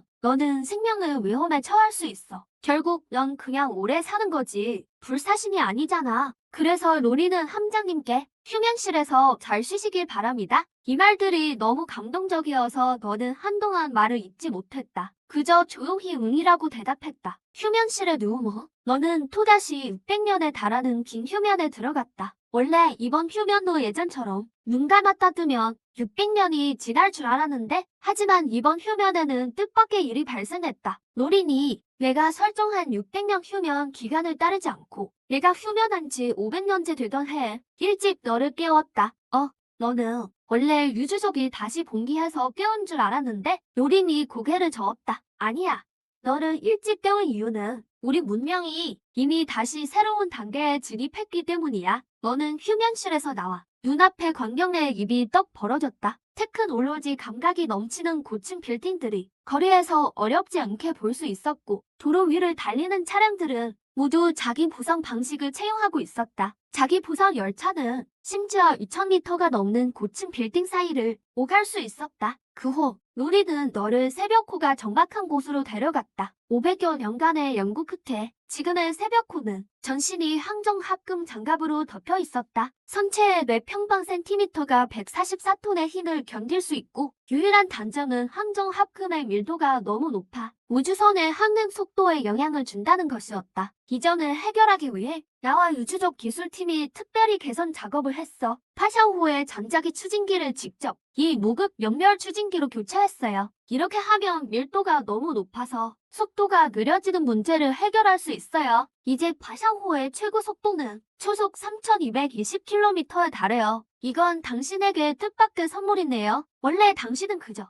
약쪽 문명 우주선의 위피 재질에만 관심이 있어 파샤오호에 적용하려 했죠. 그런데 노린이 그걸 해냈을 뿐만 아니라 속도를 완전히 새로운 수준으로 끌어올렸어요. 하지만 노링은 너무 놀라지 말라고 하며 더 큰 깜짝 선물이 기다리고 있다고 했어요. 그 후 노링이 당신을 데리고 고공부유를 잘 올라 비밀 고층 회의실로 안내했어요. 회의실에는 몇 명의 우주족 엘리트들이 앉아 있었어요. 노링이 말하길 이 수백 년간의 발전은 그들의 도움이 없었다면 불가능했다고 해요. 우주족 엘리트들은 당신이 오는 것을 보고 따뜻하게 인사를 건넸어요. 당신은 놀랍게도 그들이 중국어로 당신과 대화하는 것을 발견했어요. 노링이 곁에서 설명하길 중국어를 배우는 건 그들에게 사실 어렵지 않다고 해요. 그들과 지내면서 나는 그들의 지능이 낮지 않다는 걸 알게 됐어요. 무언가를 배우는 속도가 예상을 훨씬 뛰어넘었죠. 제 생각에는 그들은 단지 그들을 이끌어줄 선생님이 부족했을 뿐이에요. 만약 예전에 이 행성에 추락한 약족 문명이 멸망하지 않았다면 그들이 2급 문명의 기술을 유주족에게 전수하려 했다면 제 생각에는 유주족은 금방 2급 문명의 문턱을 넘을 수 있었을 거예요. 그리고 나는 그들의 마음씨가 사실 나쁘지 않다는 걸 발견했어요. 이 500년 동안 나는 그들에게 여러 번 보호를 받았어요. 극소수의 유주족이 내 곁에 숨어 있다가 여러 번 나를 공격했어요. 나는 원래 불사의 몸이니까 그들의 레이저에 맞아도 괜찮았어요. 하지만 이런 상황이 생길 때마다 대부분의 유주족이 몸을 던져 나를 막아줬어요. 이 점에서 그들에 대한 생각이 완전히 바뀌었죠. 이 말을 듣고 당신도 유주족에 대해 존경심이 몇 분 생겼습니다. 하지만 이때 당신이 놀이를 즐겼습니다. 나를 여기 데려와서 놀라운 게 기다린다고 했는데 도대체 뭘 말하는 거야? 요린이 당신 앞에 디스플레이를 켭니다. 함장님, 저게 뭔지 보세요. 당신은 나를 듣고 고개를 숙여봅니다. 다음 순간 너무 놀라 말을 잃었습니다. 이거 행성 추진기 아니야? 정말 만들어냈구나. 로리는 뿌듯한 표정을 지었습니다. 곧바로 시연을 시작합니다. 점화 장치를 누르는 순간 한 대의 행성 추진기가 우르르 작동하며 막대한 추진 에너지를 발사합니다. 행성 전체가 격렬하게 떨리기 시작했습니다. 당신은 흔들려 어지러워졌고 급히 로린에게 시연을 멈추라고 했습니다. 행성 추진기의 탄생은 상상도 못한 일이었습니다. 이건 영화에서나 나오는 거 아니었나? 로린이 현실에서 만들어냈다니 정말 창조의 신이야. 하지만 로린은 말합니다. 행성 추진기는 함장님, 예전에 제게 말씀하셨잖아요. 당신은 의아한 표정을 지었습니다. 설마 500년 동면 기간 동안 기억을 잊은 건가? 로린이 당신의 동면 전 대화 영상을 꺼냅니다. 화면 속에 당신이 로린에게 말하고 있습니다. 우리의 목표 행성은 새벽별입니다. 주건성이 아니에요. 하지만 새벽별로 간다면 이렇게 오래 발전시킨 주건성을 버려야 해. 마음이 좀 아프네. 영화처럼 행성 추진기를 만들 수만 있다면 좋겠어. 주건성을 새벽별 근처로 밀어내는 거야. 당신이 무심코 한 이 말들은 요린이 마음속 깊이 새겨두었습니다. 당신이 동면에 들어간 후 요린은 우주족과 함께 행성 추진기를 연구했습니다. 결국 정말로 만들어냈죠. 요린은 잘 알고 있었습니다. 당신이 새로운 지구를 재건하고 싶어 한다는 걸. 인류와 지구의 모든 생물을 재현하는 것까지. 지금의 주원성에는 로봇과 우주족이 가득합니다. 인류는 여기서 살기엔 적합하지 않아요. 이때 당신이 로린에게 중요한 질문을 합니다. 그럼 지금 바로 새벽별로 이동할 수 있어? 로린은 가능하다고 답합니다. 다만 지금 출발하면 속도가 좀 느릴 거예요. 주원성에 행성 추진기가 많지 않아서요. 하지만 새벽별로 이동하면서 새로운 추진기를 계속 만들 수 있어요. 새벽별 도착 예상 시간은 3,600년입니다. 이 말을 듣고 당신은 한숨을 쉬었습니다. 속도가 너무 느리잖아. 내가 기다릴 수 없을 뿐더러 시청자들도 기다릴 수 없을 거야. 우리는 이 말을 듣고 잠시 생각에 잠겼습니다. 방법이 하나 있어요. 우리가 새벽호를 타고 먼저 새벽별로 출발하는 거예요. 주원성은 우리 뒤를 따라오게 하고요. 지금 새벽호에는 무저경렬 추진기가 장착되어 있어서 지속 가속하면 광속의 10%에 가까운 속도까지 낼 수 있어요. 그러면 우리가 새벽별에 더 빨리 도착할 수 있죠. 동시에 안전한 도착을 보장하기 위해 함대도 함께 가야 해요. 이 500년 동안 함대 규모와 함선도 확장 및 업그레이드 됐어요. 현재 함선 총수는 157척입니다. 게다가 전부 최신형 반홀질 주포와 고출력 레이저 무기를 탑재했어요. 이 튼도 반복 업그레이드를 거쳐 속도 면에서 새벽호를 완전히 따라갈 수 있습니다. 함대에 호위가 있으니 이번 항해가 최대한 안전할 거예요. 여기까지 듣고 의문이 하나 생겼습니다. 우리가 모두 떠나면 유주족은 누가 관리할 거야? 루린의 교활한 미소를 보자 마음속에 안 좋은 예감이 솟아올랐습니다. 설마 내가 여기 남아 유주족을 관리할 생각이야? 나 혼자 새벽별로 가라고? 제가 할 수 없어요. 루린이 당신을 한심하게 바라봅니다. 안심하세요. 함장님, 당신이 몇 근 몇 년인지 저는 잘 알고 있어요. 어떻게 함장님을 혼자 새벽별로 보내겠어요? 지금 문제는 함장님을 보호하면서 주원성도 신경 써야 한다는 거예요. 그럼 방법은 하나뿐이네. 또 다른 저를 만들어서 제 자리를 맡기고 그러면 제가 함장님과 함께 새벽별로 갈 수 있어요. 이 방법을 듣고 당신은 잠시 멈칫했습니다. 요린이 2명? 그 말은 당신 함장님의 지위가 또 낮아진다는 거잖아. 하지만 우리 곧 출발할 건데 지금 만들어도? 요리는 이미 만들어뒀다고 합니다. 다만 지금까지 쓸 일이 없어서 나오지 않았을 뿐이에요. 말을 마치자 로리는 튀어나갔고 잠시 후 그를 데려왔습니다. 함장님, 이쪽은 제 쌍둥이 동생 로생이에요. 로생을 보는 순간 당신은 눈이 반짝였습니다. 로린보다 훨씬 순해 보이네. 이번 새벽별 갈 때 걔 데리고 가면 안 될까? 로린의 날카로운 눈빛을 받았습니다. 방금 뭐라고 했어? 용기 있으면 한 번 더 말해봐.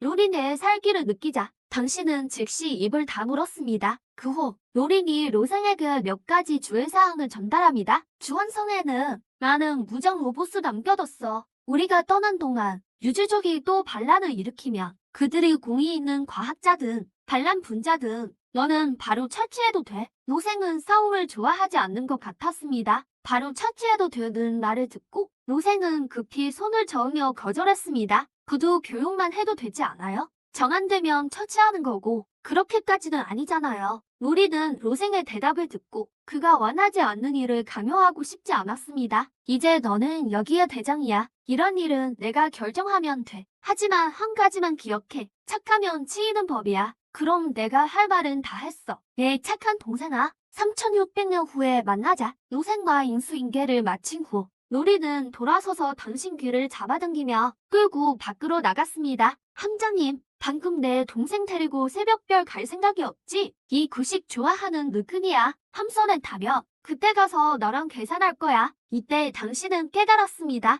이번 새벽별 여행이 쉽지 않을 거라는 걸. 하루 동안 점검과 정리를 마친 후 이 행성을 떠날 준비를 했습니다. 왜냐하면 이번에 모든 함대 함선을 데려갈 예정이라. 예전에 주건성에서 발견한 요족 함선을 노생에게 남겨주기로 했습니다. 어차피 2급 문명 함선이니 주건성 수비용으로도 충분하니까요. 짧은 작별을 나눈 후 당신들은 새벽호를 타고 함대와 함께 주원성을 떠났습니다. 동시에 행성 위의 로생도 시동 버튼을 눌렀고 행성 추진기가 우르르 가동되었습니다. 이렇게 세 사람과 한 행성의 우주 여행이 시작되었습니다. 이 기간 동안 인간인 당신은 여전히 동면 캡슐에 누워 요린이 목적지에 도착해 깨워주기를 기다렸습니다. 다행히 2000여 년 동안 다른 외계 문명을 만나지 않았고 결국 무사히 새벽별계에 도착했습니다. 하지만 뒤따르던 주원성은 그렇게 빠르지 않았습니다. 주원성의 추진기가 아직 부족해서 로생 일행은 당신들보다 절반 이상 뒤처졌습니다. 계속 기다리기만 할 수는 없어서 결국 배부대를 이끌고 먼저 새벽별계로 들어가기로 했습니다.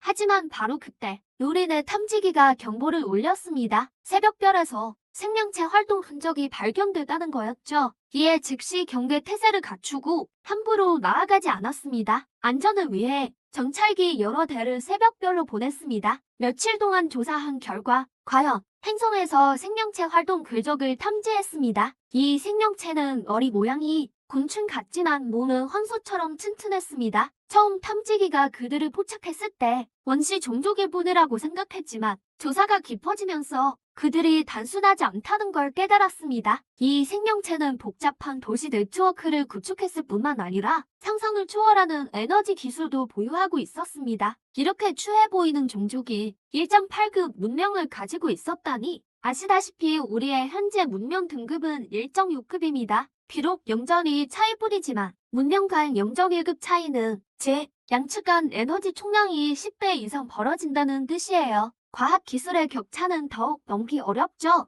상대 문명의 등급이 이렇게 높다는 걸 확인한 후 당신은 대군을 이끌고 철수할 생각을 하게 되었습니다. 인류 문명을 지속시키기 위해 수천 년의 세월을 들여 지구에서 이곳까지 항해해 왔습니다. 하지만 지금의 새벽별은 이 고등 문명에게 점령당한 상태입니다. 함대를 동원해 이 행성을 강제로 점령하려 한다면 현재 1.6급에 불과한 당신의 기술 수준으로는 승산이 전혀 없습니다. 적어도 수백 년은 더 발전해야 겨우 맞설 수 있을 겁니다. 하지만 지금 철수한다면 수천 년의 노력이 물거품이 될 것입니다. 그때 옆에 있던 낭령이 당신에게 한 가지 계획을 제안했습니다. 새벽별 성대로 오는 길에 이 근처에 특별한 행성이 2개 있다는 걸 알아챘어요. 일단 새벽정성과 새벽병성이라고 부르죠. 새벽병성은 제 관찰에 따르면 어룡으로 뒤덮인 암석 행성입니다. 질량은 지구의 7배죠. 하지만 적색괴성을 공전하는 행성인 만큼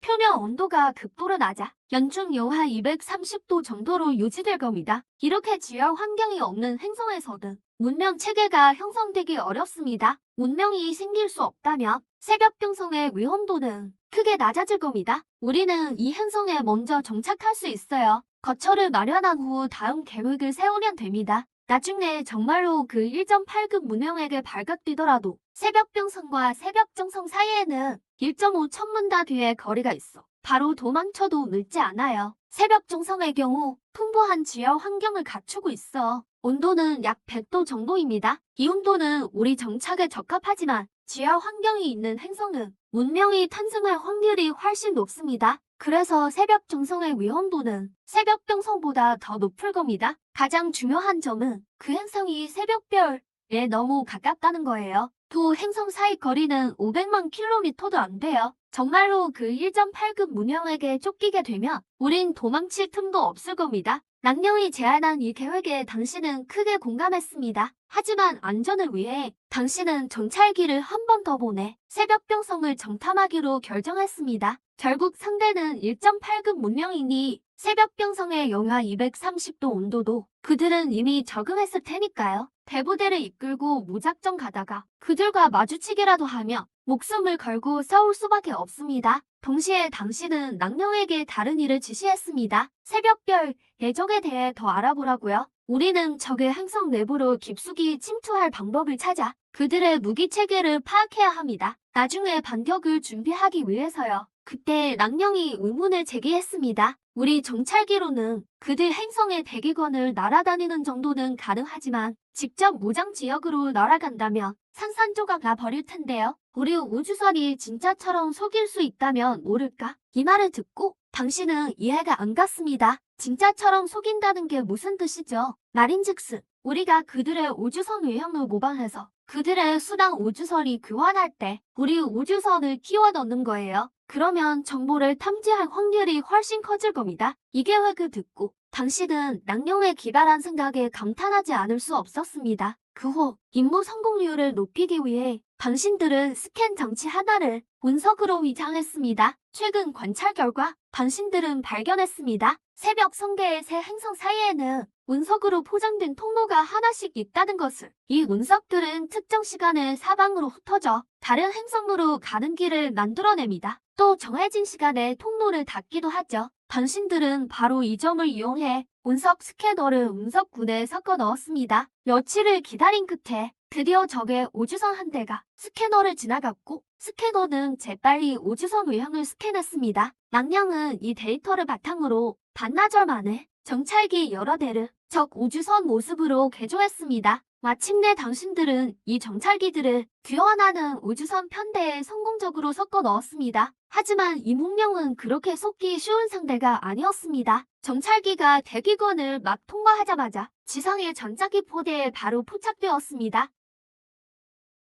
외관만 모방해서는 그들을 속일 수 없나 봅니다. 다음 순간 정찰기는 전자기포에 직격당해 그 자리에서 추락했습니다. 이 계획이 실패한 것을 보고 당신은 다른 방법을 생각하기 시작했습니다. 하지만 낭령은 웃으며 말했습니다. 계획은 이미 성공했어요. 그 산산조각단 정찰기 안에 제가 소형 비행체 몇 대를 설치해뒀거든요. 그것들의 외피는 요족 우주선의 항공 합금으로 만들어졌습니다. 전자기파는 정찰기 외피만 파괴했을 뿐 안에의 소형 비행체는 손상되지 않았어요. 과연 낭령의 예상대로 소형 비행체 몇 대가 정찰기 잔해에서 서서히 날아올라 주변 정찰을 시작했습니다. 바로 그때 새벽병성을 조사하러 보낸 정찰기도 보고를 전송해 왔습니다. 낭령의 말과 같았습니다. 이 행성은 사방이 빙하뿐이었고 문명이 생존할 수 있을 것 같지 않았습니다. 하지만 정찰기가 빙산 뒤쪽을 순찰하던 중 당신들은 발견했습니다. 검은 안개가 빙산 밑바닥에서 많이 피어오르고 있다는 것을. 이 행성에 정말 외계 문명이 존재하는 걸까? 당신들은 정찰기를 조종해 천천히 빙산 밑바닥으로 내려갔고 그 아래 가동 중인 공장 하나가 숨겨져 있음을 발견했습니다. 하지만 생명체는 발견하지 못했습니다. 안에서 일하는 건 모두 로봇이었기 때문입니다. 그들은 대량의 쓰레기를 처리하고 있었습니다. 이 추운 행성은 저 외계 문명에게 쓰레기 처리장으로 이용되고 있는 모양입니다. 당신은 오랫동안 기다렸지만 적대 문명이 나타나지 않자 정찰기를 직접 조종해 공장 내부로 들어가 살펴보려 했습니다. 그런데 바로 그때 외계 생물 두 마리가 공장에서 걸어 나왔습니다. 걸으면서 무언가를 이야기하고 있었죠. 아마 그들이 이국 책임자인 모양입니다. 당신은 서둘러 조종기를 낭령에게 넘기며 낭령에게 그들의 대화를 번역해달라고 했습니다. 낭령은 체내의 슈퍼컴퓨터를 이용해 꼭 그들의 언어를 해석해냈습니다. 들었어. 오늘 아침 본성에서 외계 문명의 우주선 몇 대가 발견됐대. 하지만 이 문명은 별로 지혜롭지 않은 모양이야. 그냥 우리 우주선 외관만 흉내내서 들어오려 했거든. 우주선마다 등록 번호가 입력되어 있다는 걸 알아야지. 번호를 받지 못한 채로 대기권을 통과하려 드는 놈은 모조리 박살나 버린다고. 이 외계 문명은 정말 어리석어. 옆에 있던 낭령은 이 말을 듣고 이미 화가 너를 끝까지 치솟은 상태였습니다. 이 괴물 같은 놈이 날 어리석다고 하다니. 전에 나를 이렇게 말한 요족은 이미 꼬치구이가 되었어. 다음은 너희 벌레 차례야. 하지만 그들의 다음 대화에서 당신은 이 종족이 단순하지 않음을 깨달았습니다. 다른 외계 생물이 말했습니다. 뭐가 그렇게 자랑스러워? 오늘 그들이 우주선 몇 대를 보내 우리 행성을 찾아냈는데 다음번에는 온 함대가 우리에게 도전할지도 몰라. 게다가 이번에 그들의 우주선을 격추한 건 상대가 선전포고로 받아들일 가능성이 커. 요즘은 조심하는 게 좋아. 어쩌면 그들의 첩자들이 이미 우리 곁에 잠복해 있을지도 몰라. 우리의 일거수일투족을 훔쳐보고 있을 테니까. 이 말을 듣고 당신들은 순간 소름이 끼쳤습니다. 이 문명의 반정차 의식이 강하군요. 내 말이 맞아. 이 우주 자체가 전장이야. 모든 문명이 서로 적대 관계지. 우린 계속 자신의 실력을 숨겨왔어. 절대 먼저 전쟁을 일으키지 않았고 우리가 겁이 나서가 아니라 아직 우리가 너무 약하기 때문이야. 조용히 발전해야 해. 언젠가는 우리 탕갑 쪽이 우주의 패자가 될 거야. 다른 문명을 모두 짓밟을 테니까. 당신들은 이 대화에서 그들이 야심만만할 뿐만 아니라 암흑 수법칙을 깊이 이해하고 있음을 깨달았습니다. 이 우주의 모든 자원은 한정되어 있으니까요. 문명이 계속해서 확장하고 성장하려면 다른 문명의 영토를 점령해야만 해. 단갑 쪽과의 이번 전쟁은 피할 수 없을 것 같군. 인류 문명을 위해서 이번에도 반드시 이겨야 한다. 바로 그때 머릿속에 갑자기 한 가지 계책이 떠올랐어. 방법이 있을지도 몰라. 정면 전쟁을 피하면서도 단갑 쪽 문명을 정복할 방법 말이야. 물건 하나만 만들어내면 돼. 그 말에 로리는 의아한 표정을 지었지. 함장님, 뭘 만든다는 거죠? 너는 컨트롤러를 집어들었어. 머릿속으로 구상한 설계도를 컨트롤러에 입력했지. 요린이 건네받아 확인하더니 이게 대체 뭐예요? 어디서 본 것 같은데? 하지만 너는 뜸을 들였어. 만들어보면 알게 될 거야. 딱 70년의 시간을 주지. 이것만 만들어낼 수 있다면 이 전쟁은 싸우지 않고도 이길 수 있어. 요리는 당장 그게 뭔지 알 수 없었지만 자신만만한 내 모습에 결국 받아들였어. 내 함장님인데 어쩌겠어. 내가 챙겨줘야지 누가 챙겨. 결국 놀이는 65년째 되던 해에 설계도 속의 물체를 만들어냈어. 하지만 예상 밖의 물건이었지. 그것은 바로 거대한 성곽이었어. 심지어 하늘을 나는 성이었지. 이 계획만 성공한다면 피 한 방울 없이 단갑 쪽을 굴복시킬 수 있어. 너희는 이 성의 이름을 멋지게 지어주었지. 소원성. 외형은 약쪽 문명 우주선을 참고했어. 나중에 새벽 일성에 착륙할 때 하단부가 땅속 깊이 박히도록 말이야. 성공적으로 착륙하면 거대 자기장 방패가 펼쳐지며 성을 보호하게 돼. 맨 아래쪽 입구 하나만 열어두고 말이지. 단각 쪽을 들여보내기 위해서야. 환영하려는 건 아니야. 소원성의 또 다른 이름은 실현해서 성 안에는 엄청난 가상 현실과 홀로그램 기술이 적용됐어. 환경은 시시각각 변하고 최상층에 오르려면 맨 아래 정문으로 들어가서 200층을 돌파해야 출강자가 될 수 있지. 그때 로린이 의문을 제기했어. 함장님, 정말 확신해요? 단각 쪽이 정말 도전에 응할까요? 도전하지 않고 무력으로 공격해오면 어떻게 하실 건데요? 사실 너도 그 점을 고려했어. 무력으론 상대를 이길 수 없거든. 남은 건 방어뿐이었지. 너는 로린에게 되물었어. 공격을 받는다면 자기장 방패가 며칠이나 버틸 수 있지? 로린이 데이터 패널을 확인했어. 현재 파악된 단갑 쪽 주력 무기 정보에 따르면 그들의 가장 강력한 무기는 암석 주포라는 거야. 우리 인멸 주포보다 훨씬 강력해. 게다가 오링 주포가 한 문뿐이지만 단갑 쪽은 10문도 넘게 가지고 있어. 그들이 총공세를 퍼부으면 길어야 열흘도 못 버틸 거야. 어느 정도 예상은 했지만 요린의 말을 듣고 나니 등골이 서늘해졌지. 모든 함대군이 50년 동안 놓은 에너지를 이 방패에 다 쏟아부었거든. 적어도 10년은 버틸 줄 알았는데 고작 열흘이라니. 하지만 너는 곧 냉정을 되찾았어. 정말 열흘뿐이라면 그 열흘 안에 공격하려는 욕구를 도전하고 싶은 욕망으로 바꾸면 됐잖아. 나한테 새로운 계책이 있어. 그 말을 로린은 깜짝 놀랐어. 함장님, 언제부터 머리가 그렇게 좋아졌어요? 작가 매수해서 스토리 바꿨나? 새로운 계책이 뭔데요? 얼른 말해봐요. 로린의 비아냥거림에 너는 이미 익숙해진 상태였지. 평소엔 실력을 숨기고 있었을 뿐이야. 내 비중 챙겨주려고 말이지. 내가 나서면 그건 바로 끝판왕급 반전이지. 주인공이 내가 안 나서면 이 여행의 주인공이 너로 바뀌잖아. 그럼 내 체면이 뭐가 됐겠어? 로린은 더 이상 대꾸하지 않았어. 보아하니 앞으로는 내가 고생할 일이 좀 줄겠네. 너는 로린을 쳐다보며 단도직입적으로 물었어. 단갑 쪽 시스템을 해킹할 수 있어? 로린은 아무렇지 않게 웃었지. 그게 뭐 어렵다고.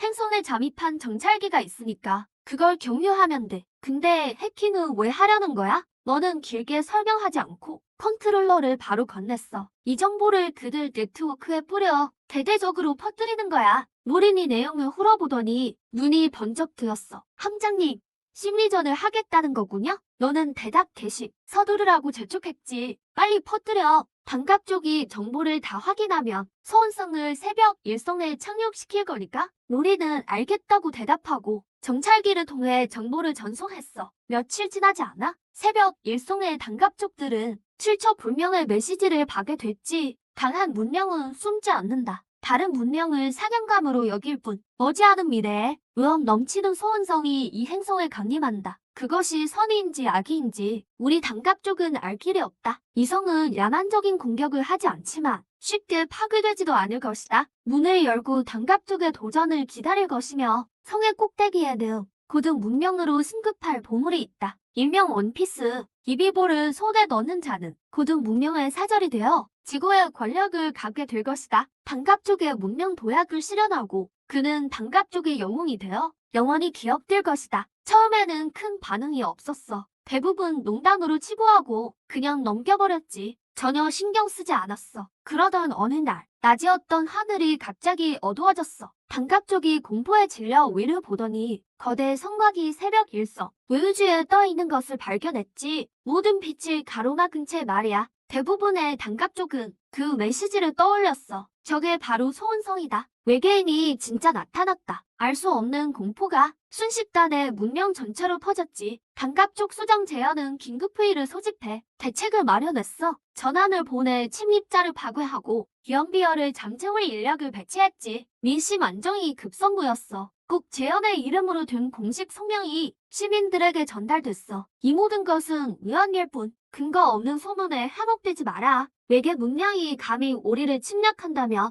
기다리는 것은 멸망뿐이다. 우리는 강력한 암석 주포를 가동해 그것을 완전히 파괴할 준비를 마쳤다. 날이 끝나기 무섭게 암석 주포를 탑재한 주력함이 소원성이 있는 곳으로 출동했어. 단갑 쪽이 첫 공격부터 최고 전력인 주력함을 보냈다는 소식에 너희는 소원성을 착륙시키려던 계획을 바로 접었지. 강행하면 인명피해가 클 테니까. 애초에 소원성을 만든 건 전쟁을 피하기 위해서였어. 과거의 비극을 되풀이할 순 없었지. 너는 로린에게 중단 명령을 내렸어. 거기 멈춰서서 그들이 올 때까지 기다려. 시간이 흐른 뒤 거대한 구체 함선이 성 앞에 나타났고 수많은 전함이 그 뒤를 따랐어. 저 구체 함선이 바로 암석 주포를 탑재한 주력함이었지. 말할 틈도 없이 구체 함선은 공격 모드로 전환했어. 중심부에 에너지를 충전하며 표면에서 황색 번개가 번쩍였지. 공포스러운 에너지가 정점에 도달하자 함선 안에 지휘관이 외쳤어. 발사!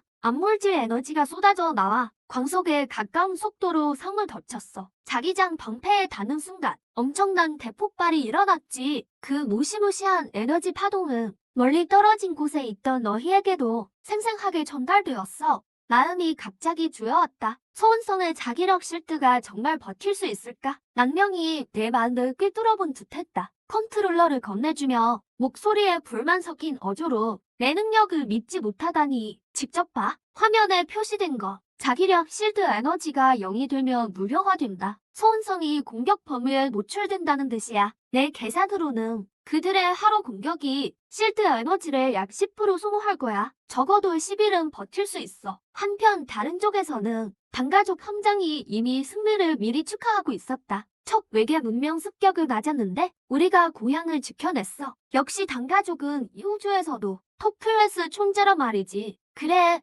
감히 침략하는 문명은 우리 행성을 파괴당할 거야. 승리를 위하여 건배. 그러나 오래지 않아 암석 축포 공격이 점차 멈췄다. 단갑족 함장이 레드와인을 들고 등리양양하게 뒤를 돌아보았다. 자, 어디 한번 보자고. 저 열등 문명이 몇 조각으로 박살나는지. 날이 입 밖으로 나오자마자 그의 미소가 굳어버렸다. 뭐야? 전혀 손상이 없잖아. 하지만 무사한 소원성보다 함장을 더 당황시킨 건 다른 일이었다. 이번 공격에 너무 자신했던 나머지 작전 전에 전 행성 생중계를 시작했던 것, 외계 문명 격추라는 위협으로 사기를 북돋우려 했지만 결과는 어땠나? 전력을 다한 일격이 적의 털끝 하나도 건드리지 못했다. 새벽 이성의 민간인들이 이 장면을 보자 고조되었던 감정이 순식간에 가라앉았다. 옆 평호는 빠르게 공포로 바뀌었다. 수많은 단갑족이 물자 집중소로 몰려들어 미친 듯이 사재기했다. 정말이야. 정말이 오는 전조야. 너희는 행성 경찰기 시점을 통해 그들이 허둥지둥 도망치는 모습을 보았다. 분명히 사태는 통제 불능 방향으로 흘러가고 있었다. 내가 만들고 싶었던 건 선에 가득한 고등 문명의 이미지였지만 지금 단가족은 너희를 자신들을 파괴하려는 적으로 여기고 있다. 이 민간인들을 달래야 해. 너는 낭린에게 메시지를 다시 편집하라 지시했다. 인터넷에 올리라고. 소원성은 문명 파괴 무기가 아닙니다. 모든 고등 문명이 악의를 품은 건 아닙니다. 단가족을 파괴하기보다는 두 문명이 서로 협력하는 게 낫습니다. 우리가 진정 원하는 건 다수 문명으로 구성된 문명 연방을 세우는 것입니다. 이 메시지 조회수는 곧 1억을 돌파했다. 효과도 즉각 나타났다. 많은 민간인들이 폭동 기분을 가라앉히고 수근거리기 시작했다. 설마 그들이 말한 게 사실인가? 소원성이 우리를 학살하러 온 게 아니라 우리와 친선을 맺으러 왔다는 거야. 이 고등 문명은 정말 선의를 가진 것 같아. 봐.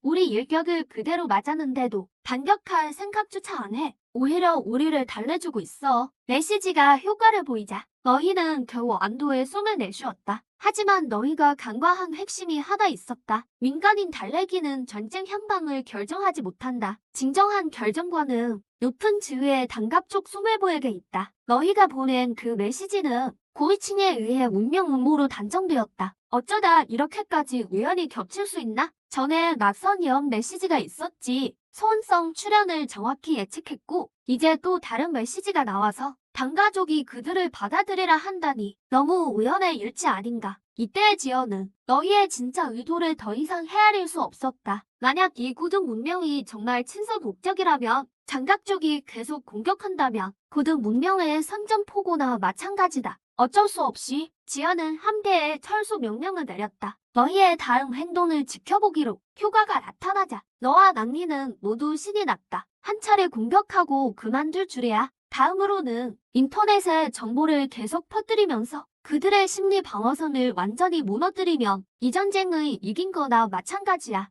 하지만 뜻대로 되지 않았다. 너희가 안일한 계산을 하는 동안 당가족은 이번 패배로 인해 내부 기반이 흔들리기 시작했다. 나는 당가족이 소원성 편에 서서 고위층의 저항 포기를 요구했다. 소원성을 새벽이성으로 받아들이자고 고등 문명과 맞서 싸우기로 고집하면 결말은 파멸뿐이야. 차라리 새벽이성을 그들에게 바치는 게 낫다. 아마도 그들이 우리를 더 높은 문명으로 이끌 거야. 휴전 관망하려던 지연은 이 말을 듣고 폭발 직전이 되었다. 이 열등한 천민들, 우리 고위층이 머리 싸매고 새벽이성을 지키려 하던데 이런데 외부 편을 들다니, 외인을 두둔하다니, 승패는 병가상사라는 말. 그들은 모르나? 겨우 한 번 졌다고 적에게 굴복하려 하다니. 자, 대부대를 소집해 소란 피우는 자들 전부 체포해라. 고작 하루 만에 수십만 명의 시위자가 체포되었다. 내란을 진압한 후 지연도 깨달았다. 고위층이 지금 강경 태도를 보이지 않으면 민간인들은 점점 소운성 편으로 기울 거야. 일단 민심을 잃으면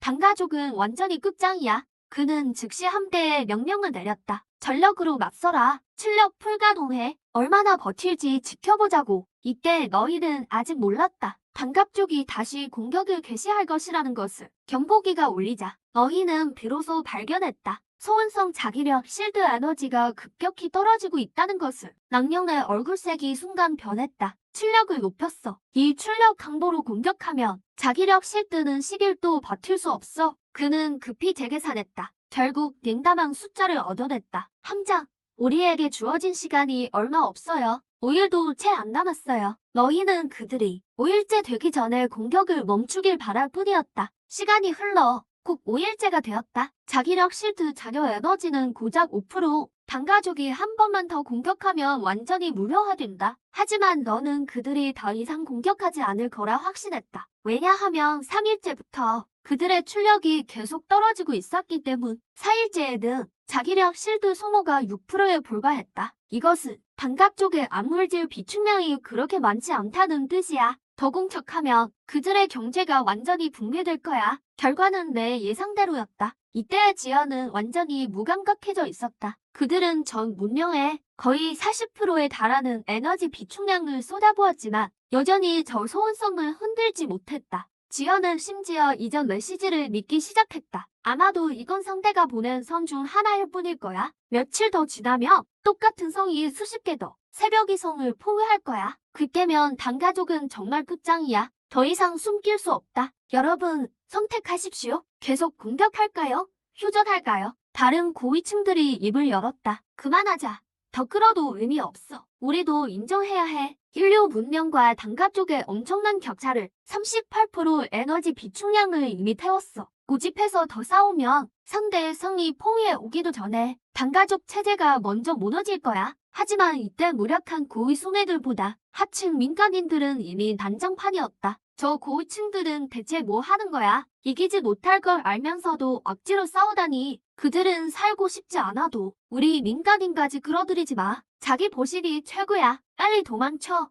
새벽 이성에서 벗어나라. 이후 매일 수백 대의 민간인 우주선이 외우주로 탈출했다. 고위층이 막으려 했지만 지연이 통과를 허락하라 신호했다. 도망치게 둬라. 문명을 버리는 자들은 겁쟁이들이다. 말 안 들었나? 겁에 질린 병사는 아무리 많아도 소용없다. 불과 사흘 만에 4,000척 이상의 함선이 새벽별을 떠났습니다. 이 결과는 바로 여러분이 가장 원하던 것입니다. 평민들이 행성을 떠나고 수뇌부가 저항을 포기했습니다. 고작 몇 가지 인터넷 루머 때문에 당신은 감탄을 금치 못합니다. 역시 단각 쪽은 머리가 그리 좋지 않은 모양이군요. 인류는 결국 다른 종족보다 우월합니다. 하지만 여러분이 흐뭇해하는 순간 상황이 갑자기 반전됩니다. 여러분이 행성을 뿌린 루머 정찰기들이 단각 쪽 병사들에게 포착되었습니다. 그들은 정찰기를 분해하여 정보 유포의 근원지를 찾아냈습니다. 재환의 눈빛이 순간 차가워집니다. 이것이 인류 문명의 음모인을 확신했습니다. 만약 상대의 전투력이 우리보다 정말 뛰어나다면 왜 직접 공격하지 않았을까요? 굳이 유령 수단으로 우리 내부를 분열시키려 하다니 그는 즉시 명령을 내립니다. 새벽 해성을 떠난 함선들에게 연락하라. 모두 돌아와 지원하도록. 우리는 이미 그들의 음모를 간파했다. 비록 확신할 수는 없지만 인류 문명의 등급이 정말 우리보다 높은지. 하지만 한 가지는 확실합니다. 우리가 방어를 선택하기만 한다면 인류는 우리를 어쩌지 못할 것입니다. 이 발견은 고위층들에게 강심제가 되었습니다. 적어도 당가족은 아직 싸울 힘이 남아 있습니다. 그러나 병사들이 가져온 보고서는 제안을 완전히 멍하게 만들었습니다. 새벽별을 떠난 평민들이 멀리 가지 않았고 모두 소운성으로 들어갔습니다. 동시에 고위층은 평민들이 보낸 메시지를 받았습니다. 우리는 문명을 버린 겁쟁이가 아닙니다.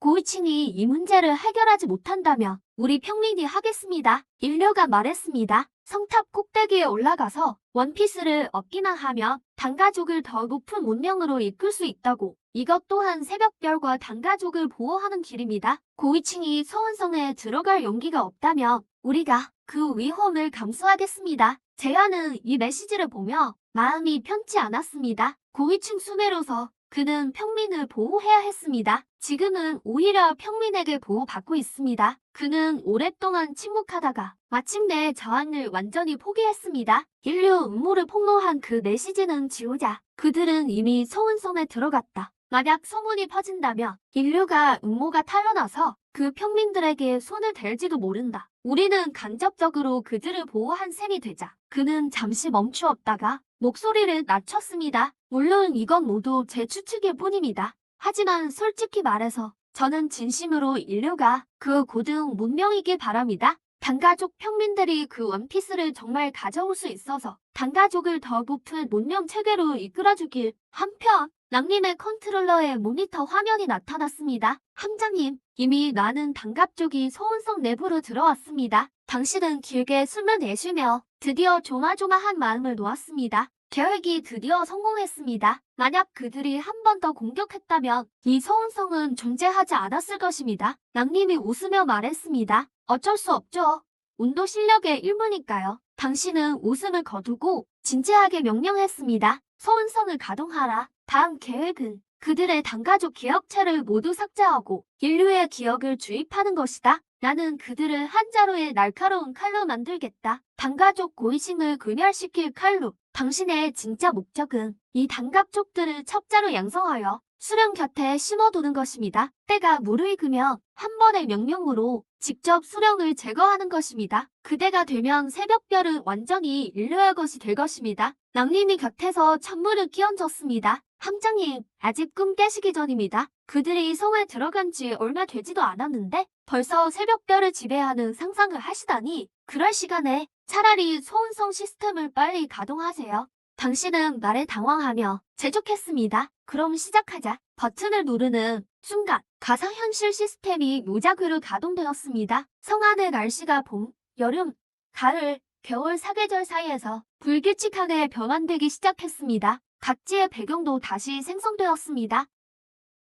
성에 막 들어온 단가족의 마음은 무척 흥분되어 있었습니다. 이곳의 세계는 그들의 세계와 완전히 달랐습니다. 어디를 봐도 선명한 색채본이었습니다. 하지만 아직 무엇을 해야 할지 모르는 그들은 그저 멍하니 서서 서로 의논했습니다. 당신은 서둘러 컨트롤러를 들고 그들에게 할 일을 주었습니다. 먼저 그들이 있는 지역의 낮을 밤으로 전환했습니다. 단가족은 날이 갑자기 어두워지자 배고픔을 느꼈습니다. 즉시 집단으로 식량을 찾아 나섰습니다. 그들이 배불리 먹고 돌아온 후 당신은 다시 지역을 밀림으로 바꿨습니다. 당가족은 순간 경계 태세를 취하며 서둘러 나무를 모아 모닥불을 피웠습니다. 역시 그들도 불이 야수를 쫓을 수 있다는 걸 알았나 봅니다. 다음 날 당신은 컨트롤러를 들고 그들의 상태를 확인했습니다. 한낮이 되었는데도 그들은 아직 자고 있었습니다. 당신은 맑은 하늘을 폭우로 바꿨습니다. 비가 억수같이 쏟아졌습니다. 당가족은 비로소 집이 필요하다는 걸 깨닫고 부대를 모아 숲으로 들어가 나무를 베었습니다.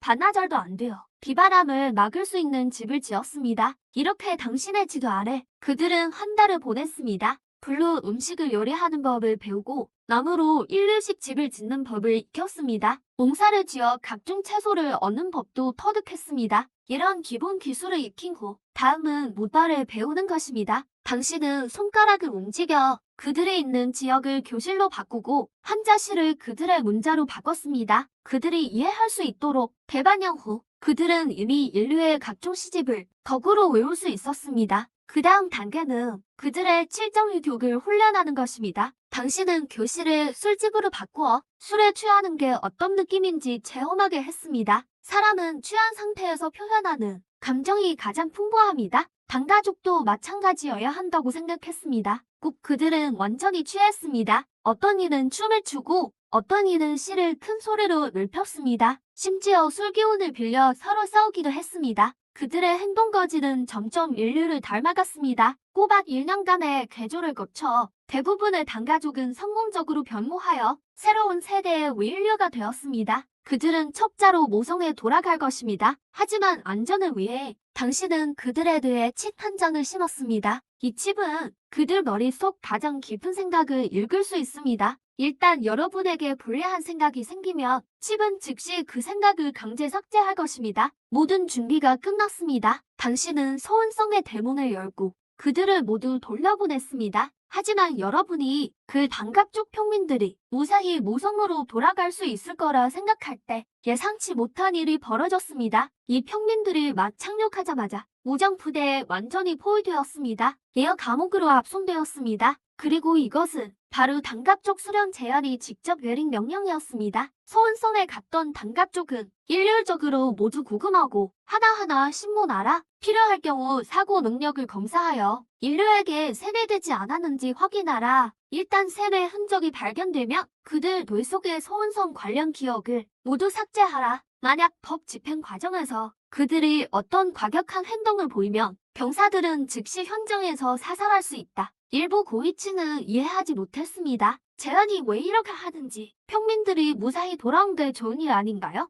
왜도 그들을 감금하나요? 재현도 답변했습니다. 이번 소원성 행에는 총 4,000척 이상의 함선이 갔고 탑승한 당가족 평민은 2만 명에 달합니다. 만약 그들이 보물을 가져오지 못하고 오히려 인류에게 세뇌되어 그들의 조력자가 된다면 우리가 세심히 검사하지 않으면 여러분은 아십니까? 이 2만 명이 넘는 평민들이 일당 외부에 우리 고위층에게 불리한 정보를 유포하면 며칠 안 돼요? 당가족은 이 행성의 주인이 아니게 될 것입니다. 인류가 주인이 될 것입니다. 그래서 나는 지금 잘못 죽이는 쪽을 택하겠어. 놓칠 수는 없으니까. 결국 10일 정도의 선별 시간을 거쳤고 결과는 모두를 충격에 빠뜨렸다. 무려 18,000명이 넘는 민간인이 인류 문명 편에 섰던 것이다. 이 결과는 기원을 당황하게 만들었다. 그들은 이 사람들을 계속 가둬둘 수 없었다. 게다가 감금된 민간인들의 가족들이 이미 뭉치기 시작했고 고위층의 폭행을 규탄하고 있었다. 지금 남은 방법은 하나뿐이다. 그들을 풀어주는 것뿐이야. 하지만 풀기 전에 그들 뇌속의 소원성에 대한 기억체를 모두 삭제해야 해. 이렇게 며칠이 지났다. 이 민간인들은 모두 석방되었고 폭동 세력도 점차 잠잠해졌다. 기원이 이 일이 일단락됐다고 생각했을 때 사태는 조용히 전환점을 맞이했다. 우주의 다른 쪽에서 너희는 그 민간인들의 기억체가 삭제된 걸 알았지만 별로 긴장하지 않았다. 기억체 삭제 같은 일은 낭령이 이미 예방해뒀거든. 너희가 이 민간인들의 기억을 세뇌하고 조작할 수 있다면 당갑 쪽 수장인 기원도 당연히 할 수 있을 테니까 만일을 대비해 그들이 소원 속에 머물렀던 그 부분 기억체를 복제해 칩 하나에 씹어뒀다. 그런 다음 너는 낭령에게 삭제된 그 기억을 다시 업로드하라 지시했다. 칩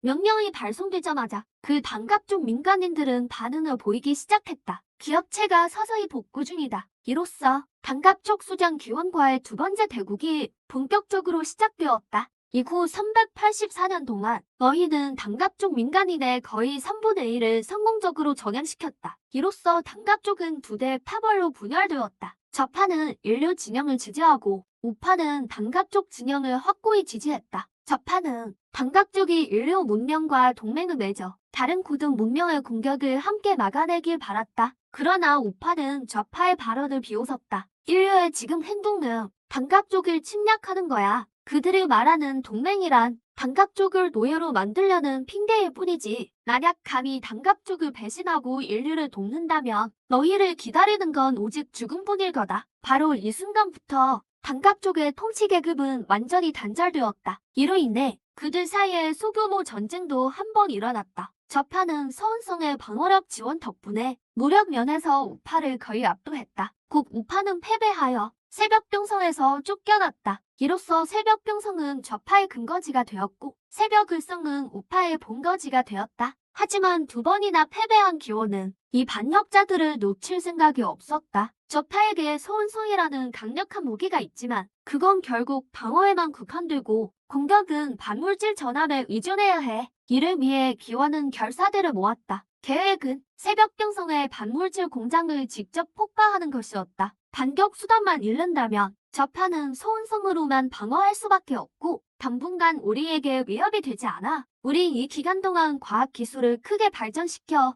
1.8급 문명 등급을 올려야 해. 단 0.1급만 더 올리면 소은성 방어를 뚫지 못할 리 없어. 사실이 증명하듯 기원의 이 결정은 매우 정확했다. 결사대를 이용해 새벽병성의 공장을 기습한 후 좌파는 일시적으로 반격 능력을 상실했다. 단갑족 전력의 대부분은 아직도 새벽을성에 집중되어 있다. 새벽병성의 전력으로는 그들과 맞설 수가 없다. 이번 사건으로 좌파 단갑족 수십만 명의 사상자가 발생했다. 기원은 이번 기습 성과에 매우 만족했다. 반물질 공장도 제거하고 그들의 수십만 병력도 줄였으니까. 하지만 기원이 예상하지 못한 것은 좌파가 이번 기습 사건을 이용해 대대적인 여론 조작을 벌이고 소식을 전쪽 네트워크에 발표했다는 점이었다. 기원이 이끄는 우파야말로 문명 파괴자다. 인류는 우리의 친구야. 너희도 이번 기습을 받지. 그들 우파는 자기 동포에게도 그렇게 무자비하게 할 수 있어. 언젠가는 새벽을성의 민간인들도 그들의 방패가 될 거야. 이 일은 단갑족 네트워크에 거대한 파장을 일으켰다. 기원이 절대 예상하지 못한 것은 무려 100만 민간인이 당일 새벽을성을 떠나기로 선택했다는 점이었다. 새벽병성으로 향하여 좌파 진영에 합류한 것이다. 기원의 이번 행동은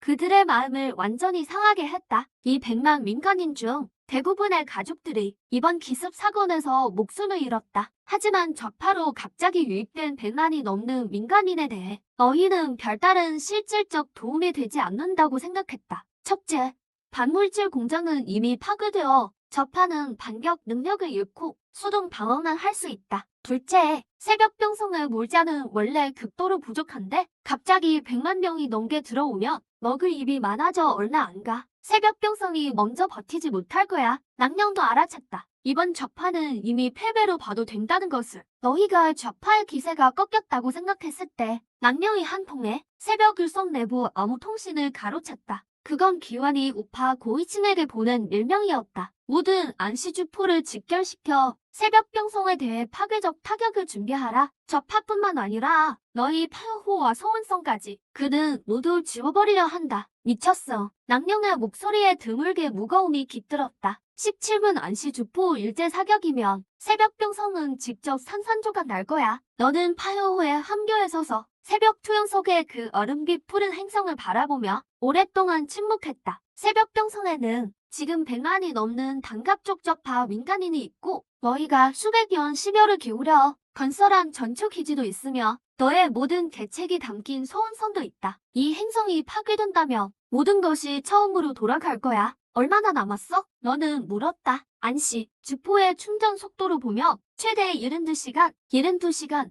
너는 눈을 감았다. 머릿속이 빠르게 돌아갔다. 그리고 너는 눈을 떴다. 낭령. 약쪽 우주의 지구상자석. 그 미미 태양 기억나? 낭령이 멈칫했다. 그러더니 동공이 갑자기 축소되었다. 너는 말하는 게 우리가 500년 동안 연구해 온 약쪽 문명에 완전히 해독하지 못했지만 한 가지 기술은 이미 내가 익혔지. 너는 낭령의 눈을 바라보며 말했다. 항성급 에너지 압축. 낭령은 3초 동안 침묵했다. 초인공지능에게 3초란 이미 수억 번의 연산을 완료했다는 뜻이다. 너는 소운성의 자기력 방패를 용기로 삼아 파혀올 소멸 주포의 전체 에너지를 인공 항성 하나로 압축하려는 거야. 그리고 새벽을성의 금지 궤도에서 폭발시키는 거지. 폭발이 아니야. 너는 고개를 저었다. 점화하는 거야. 너는 새벽 성계의 전신 성도를 펼쳤다. 새벽 을성과 새벽 병성 사이에 점 하나를 그리며 반각 조금 지열로 생존하는 문명이야. 하지만 그들의 모성 새벽 해성은 노화 중인 적색 외성을 공존하고 있어. 이 항성의 빛은 해마다 약해지고 그들의 지열 자원도 언젠가는 고갈될 거야. 이것이 기원이 필사적으로 과학 기술을 발전시키고 우주 정복을 꿈꾸는 근본 원인이지. 그들의 고향은 서서히 죽어가고 있어. 만약 우리가 두 행성 사이에 인공 항성 하나를 점화한다면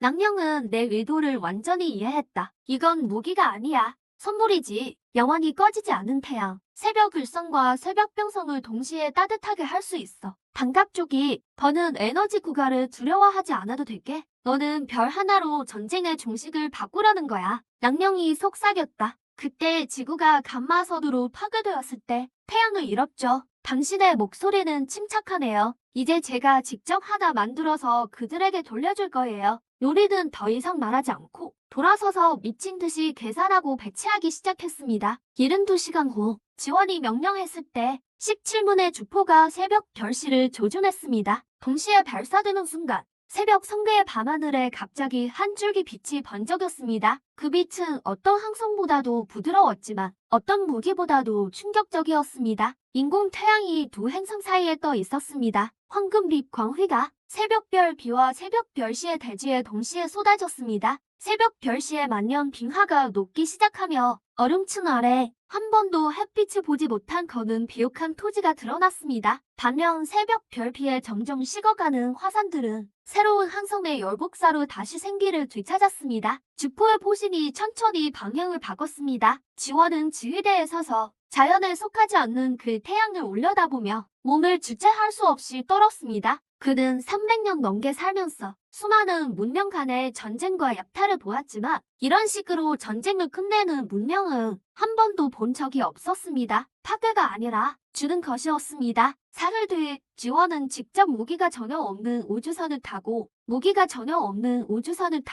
사오행성 앞에 도착했습니다. 그는 활짝 열린 문으로 들어섰지만 200층의 시련에 도전하지 않고 곧장 당신 앞에 섰습니다. 머리 모양이 곤충 같고 몸은 황소처럼 튼튼한 이 외계 종족의 지도자는 당신 앞에서 천천히 고개를 숙였습니다. 인간, 당신이 이겼습니다. 지원의 목소리는 쉬고 낮았습니다. 당신이 나보다 강해서가 아니라 내가 여한이 할 수 없는 일을 했기 때문입니다. 당신은 손을 내밀어 지원의 거친 의족을 잡았습니다. 저는 이기지 않았습니다. 오늘부터 승패는 없습니다. 서기 5193년 인간 반갑족 연맹이 공식적으로 체결되었습니다. 같은 해 주원별도 마침내 새벽 성계에 도착했습니다. 로성은 행성 추진기로 3600년간 위려온 그 별을 천천히 새벽 별 뒤궤도 근처에 정박시켰습니다.